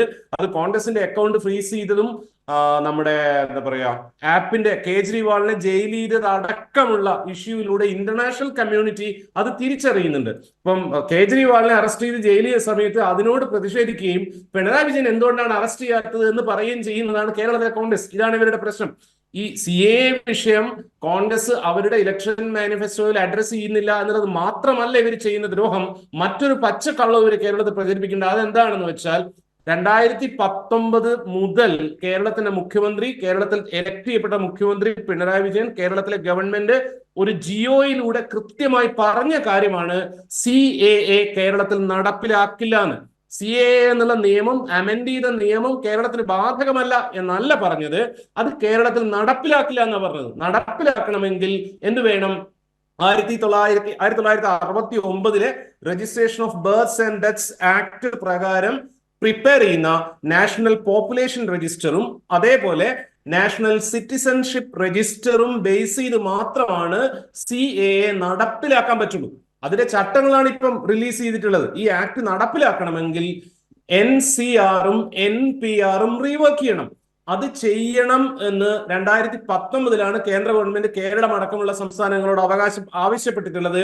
ചെയ്യില്ല, ചെയ്യാൻ സൗകര്യമില്ല, കേരള സ്റ്റേറ്റിന്റെ മെഷീനറിയെ അതിന് ഉപയോഗിക്കില്ല എന്ന് 2019 കേരള സർക്കാർ ഓർഡർ ഇറക്കിയിട്ടുണ്ട്. ഇന്നും കേരളത്തിന്റെ മുഖ്യമന്ത്രി, തെരഞ്ഞെടുക്കപ്പെട്ട കേരളത്തിന്റെ മുഖ്യമന്ത്രി ഇന്ത്യൻ ഭരണഘടന ഉയർത്തിപ്പിടിക്കുമെന്ന് സത്യപ്രതിജ്ഞ ചെയ്ത കേരളത്തിന്റെ മുഖ്യമന്ത്രി നിരന്തരം പറയുന്നുണ്ട് CAA കേരളത്തിൽ നടപ്പിലാക്കില്ല എന്ന്. VD സതീശൻ പറയുന്നത് എന്താണ്? NK പ്രേമേന്ദ്രൻ പറയുന്നത് എന്താണ്? ഈ പറയുന്നത് നടക്കാത്ത കാര്യമാണ്, ഇവിടെ നടപ്പിലാക്കിയേ മതിയാവൂന്ന്. അങ്ങനെയാണെങ്കിൽ കേരളത്തിലെ മുഖ്യമന്ത്രി കഴിഞ്ഞ 5 വർഷമായിട്ട് പറയുന്നത് ഭരണഘടനാ വിരുദ്ധമായ കാര്യമായിരിക്കണം, മുഖ്യമന്ത്രിക്കെതിരെ ഗവർണർ നിലപാടെടുക്കേണ്ടതാണ്, നടപടി എടുക്കേണ്ടതാണ്, അല്ലെങ്കിൽ മുഖ്യമന്ത്രി രാജിവെക്കണം എന്ന് പറയുന്നതാണ്. പക്ഷെ നമുക്ക് വ്യക്തമായിട്ട് അറിയാം 1969 registration of birth and deaths act പ്രകാരം NCRഉം NPRഉം എടുക്കേണ്ടത്, റിന്യൂ ചെയ്യേണ്ടത് സ്റ്റേറ്റ്സിന്റെ റൈറ്റ് ആണ്, സ്റ്റേറ്റ്സിന്റെ ഉത്തരവാദിത്തമാണ്. സ്റ്റേറ്റ്സ് മേ ഡു എന്നാണ്. സെൻട്രൽ ഗവൺമെന്റിന് അതിൽ ഇൻസിസ്റ്റ് ചെയ്യാൻ പറ്റില്ല. ഈ പണി കേരളത്തിൽ ഇടതുപക്ഷം ഭരിക്കുന്നിടത്തോളം കാലം ചെയ്യില്ല എന്ന് ഉറപ്പിച്ചു പറയുന്ന ഒരു സർക്കാരാണ്, ഒരു മുന്നണിയാണ് ഈ ലോക്സഭാ ഇലക്ഷനിൽ കേരളത്തിൽ ജനങ്ങളുടെ മുന്നിലേക്ക് പോകുന്നത്. അങ്ങനെ ചെയ്യാനുള്ള അധികാരമില്ല, നടപ്പിലാക്കാതിരിക്കാനാവില്ല എന്നുള്ള മൃദു ഹിന്ദുത്വ നിലപാട് മുന്നോട്ട് വെക്കുകയാണ് UDF നിരന്തരം ചെയ്യുന്നത്. ഇതാണ് വാസ്തവം എന്ന് പറയാതെ 2019 കേരളം ജിയോ ഇറക്കിയത്. ആ ജിയോ കേന്ദ്ര നിയമത്തിനെതിരായിരുന്നെങ്കിൽ ഇതിനു മുന്നേ കേന്ദ്ര ഗവൺമെന്റ് ഇതിനെതിരെ നിലപാട് സ്വീകരിച്ചിട്ടുണ്ടാവുമായിരുന്നു. ഇതിനു മുന്നേ കേന്ദ്ര ഗവൺമെന്റ് പാർലമെന്റിൽ നിയമം കൊണ്ടുവന്നിട്ടുണ്ടാവുമായിരുന്നു, അമെന്റ്മെന്റ് കൊണ്ടുവന്നിട്ടുണ്ടാവുമായിരുന്നു. ഒന്നും കൊണ്ടുവന്നിട്ടുള്ള നിലവിലുള്ള ഭരണഘടന പ്രകാരം സേനാപതി വേണു പറഞ്ഞതുപോലെ കോൺഗ്രസിന്റെ നേതാക്കളുടെ നേതൃത്വത്തിൽ എഴുതിയുണ്ടാക്കിയ ഭരണഘടന പ്രകാരം NCR NPR നടപ്പിലാക്കേണ്ടതില്ല എന്ന് ഒരു സംസ്ഥാന സർക്കാരിന് തീരുമാനിക്കാവുന്നതാണ്. കേരളത്തിലെ മതേതര ഇടതുപക്ഷ സർക്കാർ, പിണറായി വിജയൻ മുഖ്യമന്ത്രിയായിരിക്കുന്ന സർക്കാർ നിസ്സംശയം തീരുമാനിക്കുകയും പ്രഖ്യാപിക്കുകയും ചെയ്തിട്ടുണ്ട്, ഞങ്ങൾ അത് ഇവിടെ നടപ്പിലാക്കില്ല എന്ന്. നടപ്പിലാക്കില്ല എന്ന് പറഞ്ഞാൽ നടപ്പിലാക്കില്ല എന്ന് തന്നെയാണ് അർത്ഥം. ആ പ്രസ്താവത്തെ പോലും വഞ്ചിക്കുകയാണ്, അതിനെപ്പറ്റി പോലും അവാസ്തവം പ്രചരിപ്പിക്കുകയാണ്. ഇത് അനുസരിക്കുകയേ വഴിയുള്ളൂ. സംഘപരിവാരം ഒരു 100 കൊല്ലത്തെ അജണ്ട ഇങ്ങനെ നടപ്പിലാക്കുന്ന സമയത്ത് ഇത് അനുസരിക്കുകയേ ഇവിടുത്തെ ന്യൂനപക്ഷങ്ങൾക്ക് ഗതിയുള്ളൂ. നിങ്ങളുടെ കൊടി മടക്കി ഉടുപ്പിനടിയിൽ വെച്ച് മുദ്രാവാക്യം വിളിച്ചുകൊള്ളൂ, നിങ്ങൾക്ക് ഇനി അതേ രക്ഷയുള്ളൂ എന്ന് ആളുകളോട് യാതൊരു ഉളുപ്പുമില്ലാതെ 100-ലധികം വർഷത്തെ പാരമ്പര്യമുണ്ടെന്ന് പറയുന്ന ഗാന്ധിയുടെയും നെഹ്റുവിന്റെയും ഇന്ദിരാഗാന്ധിയുടെ ഒക്കെ പാരമ്പര്യം ഒരു വശത്ത് പറയുന്ന പാർട്ടി പറയുകയാണ്. അതാണ് പറയുന്നത്. ഇവര് BJP-ക്കാർ എന്ത് പറയുന്നു അവരെ ഭയന്നുകൊണ്ട് നിലപാട് പറയുന്ന അവസ്ഥയിലേക്കാണ്.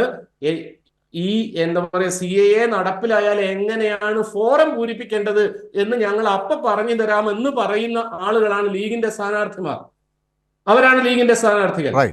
കൊടി എടുക്കേണ്ടതില്ല എന്ന് പറഞ്ഞാൽ വേണ്ട എന്ന് സഹിച്ചിട്ട് അതിന്റെ നൊമ്പരം രേഖപ്പെടുത്തുന്നവരാണ് UDF നിൽക്കുന്ന ലീഗ് പാർട്ടിക്കാർ. പക്ഷെ കേരളത്തിലെ ജനാധിപത്യ വിശ്വാസികൾ അങ്ങനെയല്ല, കേരളത്തിലെ മൈനോറിറ്റി അങ്ങനെയല്ല.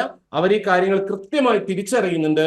കോൺഗ്രസിന്റെ ഈ കഴിവുകേട്, നിലപാടില്ലായ്മ, ഉദാസീനത, കള്ളം പറയൽ മനസ്സിലാക്കുന്നുണ്ട്. അത് ഇവർക്ക് തന്നെ വളരെ കൃത്യമായ തിരിച്ചടിയായി തന്നെ വരും എന്നുള്ളതും ഈ ഇലക്ഷനിലൂടെ വരാൻ പോവുകയാണ് എന്ന് തന്നെ വിചാരിക്കുന്ന ഒരാളാണ്. ശരി, 2019 അല്ല, ഇപ്പോൾ 2024 എന്നാണ് പറഞ്ഞു വരുന്നത്.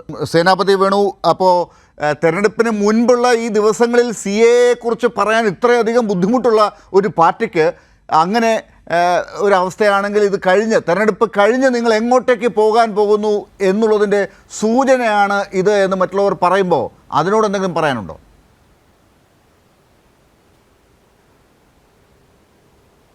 അല്ല, ഞാൻ ബഹുമാന്യായ ശ്രീ പ്രേംകുമാർ സാറിനോട് ഒരു കാര്യം ഒന്ന് ചോദിക്കാൻ ആഗ്രഹിക്കുന്നു.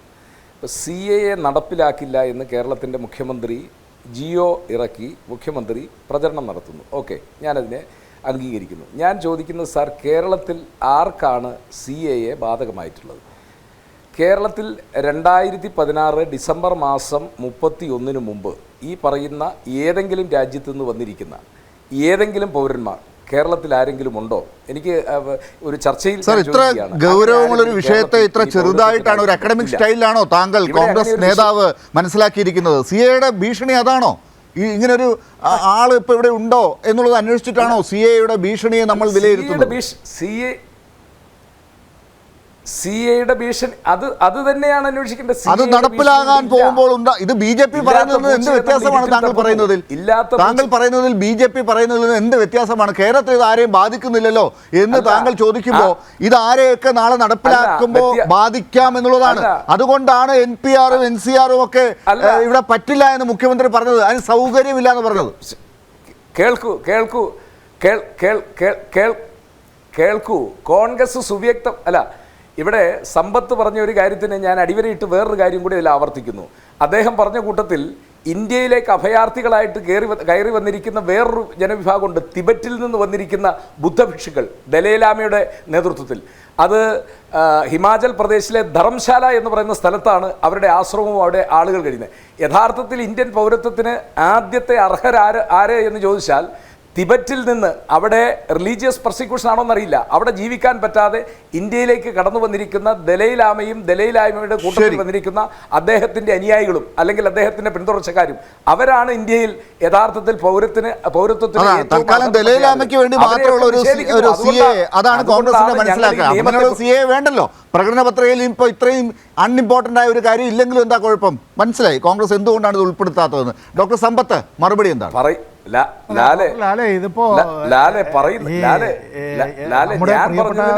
മറുപടി പറഞ്ഞാൽ പറ്റില്ലല്ലോ. ഞാൻ പറഞ്ഞ കാര്യത്തെ എന്നെ പറയാൻ അനുവദിക്കുക. ശ്രീ സേനാപതി വീട് സമയം കഴിഞ്ഞു പോയതുകൊണ്ടാണ് നമുക്ക് അടുത്ത ചർച്ചയിൽ ഇത് തുടരാം. നാളെ അദ്ദേഹത്തിന്റെ വാക്കുകളായി പുറത്തു വന്നത് BJP-യുടെ വാക്കുകളാണ്.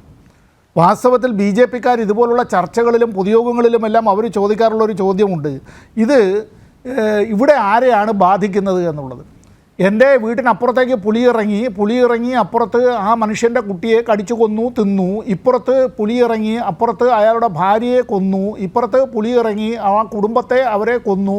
അപ്പോഴും എൻ്റെ വീട്ടിൽ ഞാനിങ്ങനെ വളരെ സുഖകരമായി ഇരിക്കുക, എൻ്റെ ഭാര്യയെ എൻ്റെ മക്കളെ ഒന്നും ചെയ്തിട്ടില്ലല്ലോ എന്ന് വളരെ സുഖകരമായിട്ടുള്ളൊരു ചിന്തയാണല്ലോ മനസ്സിൽ വരിക.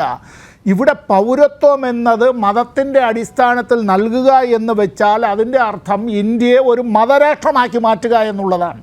ഇനി കോൺഗ്രസ്സുകാർക്ക് ചെയ്യാൻ പറ്റുന്ന ഒരു കാര്യമുണ്ട്. രഘുപതി രാഘവ രാജാറാം എന്നുള്ള കീർത്തനം പാടുമ്പോൾ അതോടൊപ്പം തന്നെ ഇപ്പുറത്ത് മഹാത്മാഗാന്ധിയുടെ ചിത്രവും തൊട്ടപ്പുറത്ത് തന്നെ നേരെ മറുവശത്ത് നാഥുറാം വിനായക് ഗോഡ്സെയുടെ ചിത്രവും വെച്ചുകൊണ്ട് തന്നെ ഈ കീർത്തനം നടത്താം. അങ്ങനെയുള്ളൊരു കാലത്തേക്ക് കാര്യങ്ങൾ എത്തുന്നു. ഇവിടെ കേരളത്തിൽ ഇപ്പോൾ എന്താ, കേരളത്തിൽ നമ്മുടെ കോൺഗ്രസിൻ്റെയും യു ഡി എഫിൻ്റെയും ചങ്ങാതിമാരുടെ ഏക ലക്ഷ്യമെന്നുള്ളത് ഇന്ത്യയിൽ ഒരു ചെറുത്തുനിൽപ്പ് നടത്തുന്ന കേരളത്തിലെ LDF ഗവൺമെൻറ്റിനെ, അതിന് നേതൃത്വം നൽകുന്ന സഖാവ് പിണറായി വിജയനെ ആക്രമിക്കുക എന്നുള്ളതാണ്. ഇന്നത്തെ ഇന്ത്യയുടെ പ്രധാനമന്ത്രി ശ്രീ നരേന്ദ്രമോദി, സാക്ഷാൽ മോദി തന്നെ പറഞ്ഞിട്ടുള്ളൊരു കാര്യം, ഞങ്ങൾക്ക് പേടി കോൺഗ്രസിനല്ല, ഞങ്ങൾക്ക് പേടി കമ്മ്യൂണിസ്റ്റുകാരെയാണ്, ഞങ്ങൾക്ക് പേടി ഈ കമ്മ്യൂണിസ്റ്റുകാരാണ്, കോൺഗ്രസ്സുകാരൊരു പ്രശ്നമല്ല. കേരളത്തിലും അതുപോലെ ചില സ്ഥലങ്ങളിലും അവർ ഇത്തരത്തിൽ അവരുടേതായ പ്രവർത്തനങ്ങൾ, ഇതെല്ലാം അദ്ദേഹം പറഞ്ഞത് ഇത് അപകടകരമാണ് എന്നുള്ള നിലയിലേക്ക് അദ്ദേഹം ഒരു ഇൻ്റർവ്യൂവിൽ പറഞ്ഞതാണ്. അദ്ദേഹത്തിന് ഭയം ആരെയാണ് എന്നുള്ളത്. ആ ഭയം എന്തുകൊണ്ട് എന്ന് വെച്ചാൽ അവസാന ശ്വാസം വരെയും പോരാടുന്നത് കമ്മ്യൂണിസ്റ്റുകാരാണ്, ഇടതുപക്ഷക്കാരാണ് ഈ രാഷ്ട്രത്തിന് വേണ്ടി എന്നുള്ളത് കൊണ്ട്. ഡോക്ടർ പ്രേംകുമാർ, അവസാനത്തെ ഒരൊറ്റ മിനിറ്റാണ് ഇത്. ശ്രീ സേനാപതി വേണു പറഞ്ഞതിൽ നിന്ന് തെരഞ്ഞെടുപ്പ് കഴിഞ്ഞാൽ കോൺഗ്രസിൻ്റെ നേതാക്കൾ ഇങ്ങനെയൊരു നിലപാടെടുത്താൽ എങ്ങനെയാണ് എന്ന് സൂചനയല്ലേ കിട്ടുന്നത്? സേനാപതി വേണു അംഗീകരിക്കുന്ന കാര്യത്തിൽ എനിക്ക് സന്തോഷമുണ്ട്. കാരണം നിയമങ്ങൾ കൃത്യമായി പറഞ്ഞിരുന്ന ഇലക്ഷൻ മാനിഫെസ്റ്റോ CAA മാത്രമാണ് പറയാത്തത്. കേരളത്തിൽ നടപ്പിലാക്കില്ല എന്ന് കേരളത്തിലെ മുഖ്യമന്ത്രി പറഞ്ഞത് നടപ്പിലാക്കില്ല എന്ന് തന്നെയാണ്. മൂന്നാമത് അദ്ദേഹത്തിന് പറയാനുള്ളത്, അറിയാതെ അദ്ദേഹത്തിന്റെ വായിൽ നിന്ന് ഇതാണ് പൊളിറ്റിക്സ് ചോർന്നു പോയാൽ കോൺഗ്രസ്സുകാർ എങ്ങനെയാണ് RSS ആയി പോവുക, BJP ആയി പോവുക എന്നുള്ളതിന്റെ ഏറ്റവും വലിയ തെളിവാണിത്. കേരളത്തിൽ ഏതെങ്കിലും മുസ്ലിമിന് പ്രശ്നം വരുമോ എന്ന് ചോദിക്കുന്നു. പ്രശ്നം വരാത്തതുകൊണ്ട് CAA പ്രശ്നമല്ല എന്നും ഇതൊരു രാഷ്ട്രീയ നിലപാടാണെന്നും ഇന്ത്യയുടെ ഭരണഘടനയുടെ അന്തസത്തയെ ചോദ്യം ചെയ്യുന്ന പ്രശ്നമാണെന്നും ഇത് ഇന്ന് അനുവദിച്ചു കൊടുത്താൽ നാളെ ഇതിനേക്കാൾ ഭീകരമായ കാര്യങ്ങൾ വരുമെന്നും ഈ ലീഗിന്റെ കൊടി കെട്ടാതിരുന്നാൽ എന്താ കുഴപ്പം, ബലൂൺ ഉണ്ടല്ലോ എന്ന് പറയുന്നതിന്റെ പ്രശ്നം, നാളെ ലീഗിന്റെ പേര് പോലും പറ്റില്ല എന്ന് പറയുന്ന സമയത്ത് നിങ്ങൾ എന്ത് ചെയ്യും, നാളെ ലീഗുകാരൻ പോലും പറ്റില്ല എന്ന് പറയുന്നിടത്ത് എന്ത് ചെയ്യും എന്നുള്ളതാണ് കാര്യങ്ങളെ പൊളിറ്റിക്കൽ പെർസ്പെക്റ്റീവിൽ കാണാൻ പറ്റാത്ത ആൾക്കൂട്ടമായിട്ട് കോൺഗ്രസ് മാറിപ്പോകുന്നതിന്റെ ഏറ്റവും വലിയ തെളിവാണ് സേനാപതി വേണുവിനെ പോലെ വളരെ സീരിയസ് ആയിട്ട് വളരെ ഉത്തരവാദിത്തോടെ സംസാരിക്കുന്ന ആളിൽ നിന്ന് പോലും. എന്തായാലും ശ്രീ സേനാപതി വേണു അറിയാതെ അല്ല ഈ ഉത്തരം പറഞ്ഞത്. എന്താണ് കോൺഗ്രസ് CAA എന്ന് തങ്ങളുടെ പ്രകടന പത്രികയിൽ പറയാതിരുന്നതിൻ്റെ കാര്യം എന്നൊക്കെ പതിയെ പതിയെ പുറത്തേക്ക് വരികയാണ്. ശ്രീ MM ഹസൻ പറഞ്ഞതുപോലെ അതിനുള്ള സൗകര്യമില്ല ഇപ്പോൾ എന്ന് പറഞ്ഞാൽ ഇതാണ് സൗകര്യമില്ലായ്മ. ശ്രീ സേനാപതി വേണു ഇപ്പോൾ പറഞ്ഞതുപോലെയുള്ള മനസ്സ് CAA സംബന്ധിച്ചുള്ള കോൺഗ്രസിൻ്റെ ചിന്തയാണ് ഈ CAA ഇപ്പോഴും പ്രകടന പത്രികയിൽ ഇല്ലാത്തതിന് കാരണം എന്ന് തന്നെയാണ് മനസ്സിലാക്കേണ്ടത്. എന്തായാലും മുഖ്യമന്ത്രി NCRഉം NPRഉം ഇവിടെ നടപ്പിലാക്കാൻ സൗകര്യമില്ല എന്ന് പറഞ്ഞതുപോലെ അല്ല ഇന്ന് MM ഹസൻ CAA സൗകര്യമില്ലാതെ ചേർക്കാൻ എന്ന് പറഞ്ഞതിൽ നിന്ന് നമ്മൾ മനസ്സിലാക്കിയെടുക്കേണ്ടത് എന്ന് മാത്രം പറയുന്നു. വളരെ നന്ദി ചർച്ചയിൽ ചേർന്നതിന് ഡോക്ടർ സമ്പത്ത്, ശ്രീ സേനാപതി വേണു, ഒപ്പം ഡോക്ടർ പ്രേംകുമാർ. ന്യൂസ് അവസാനിക്കുന്നു.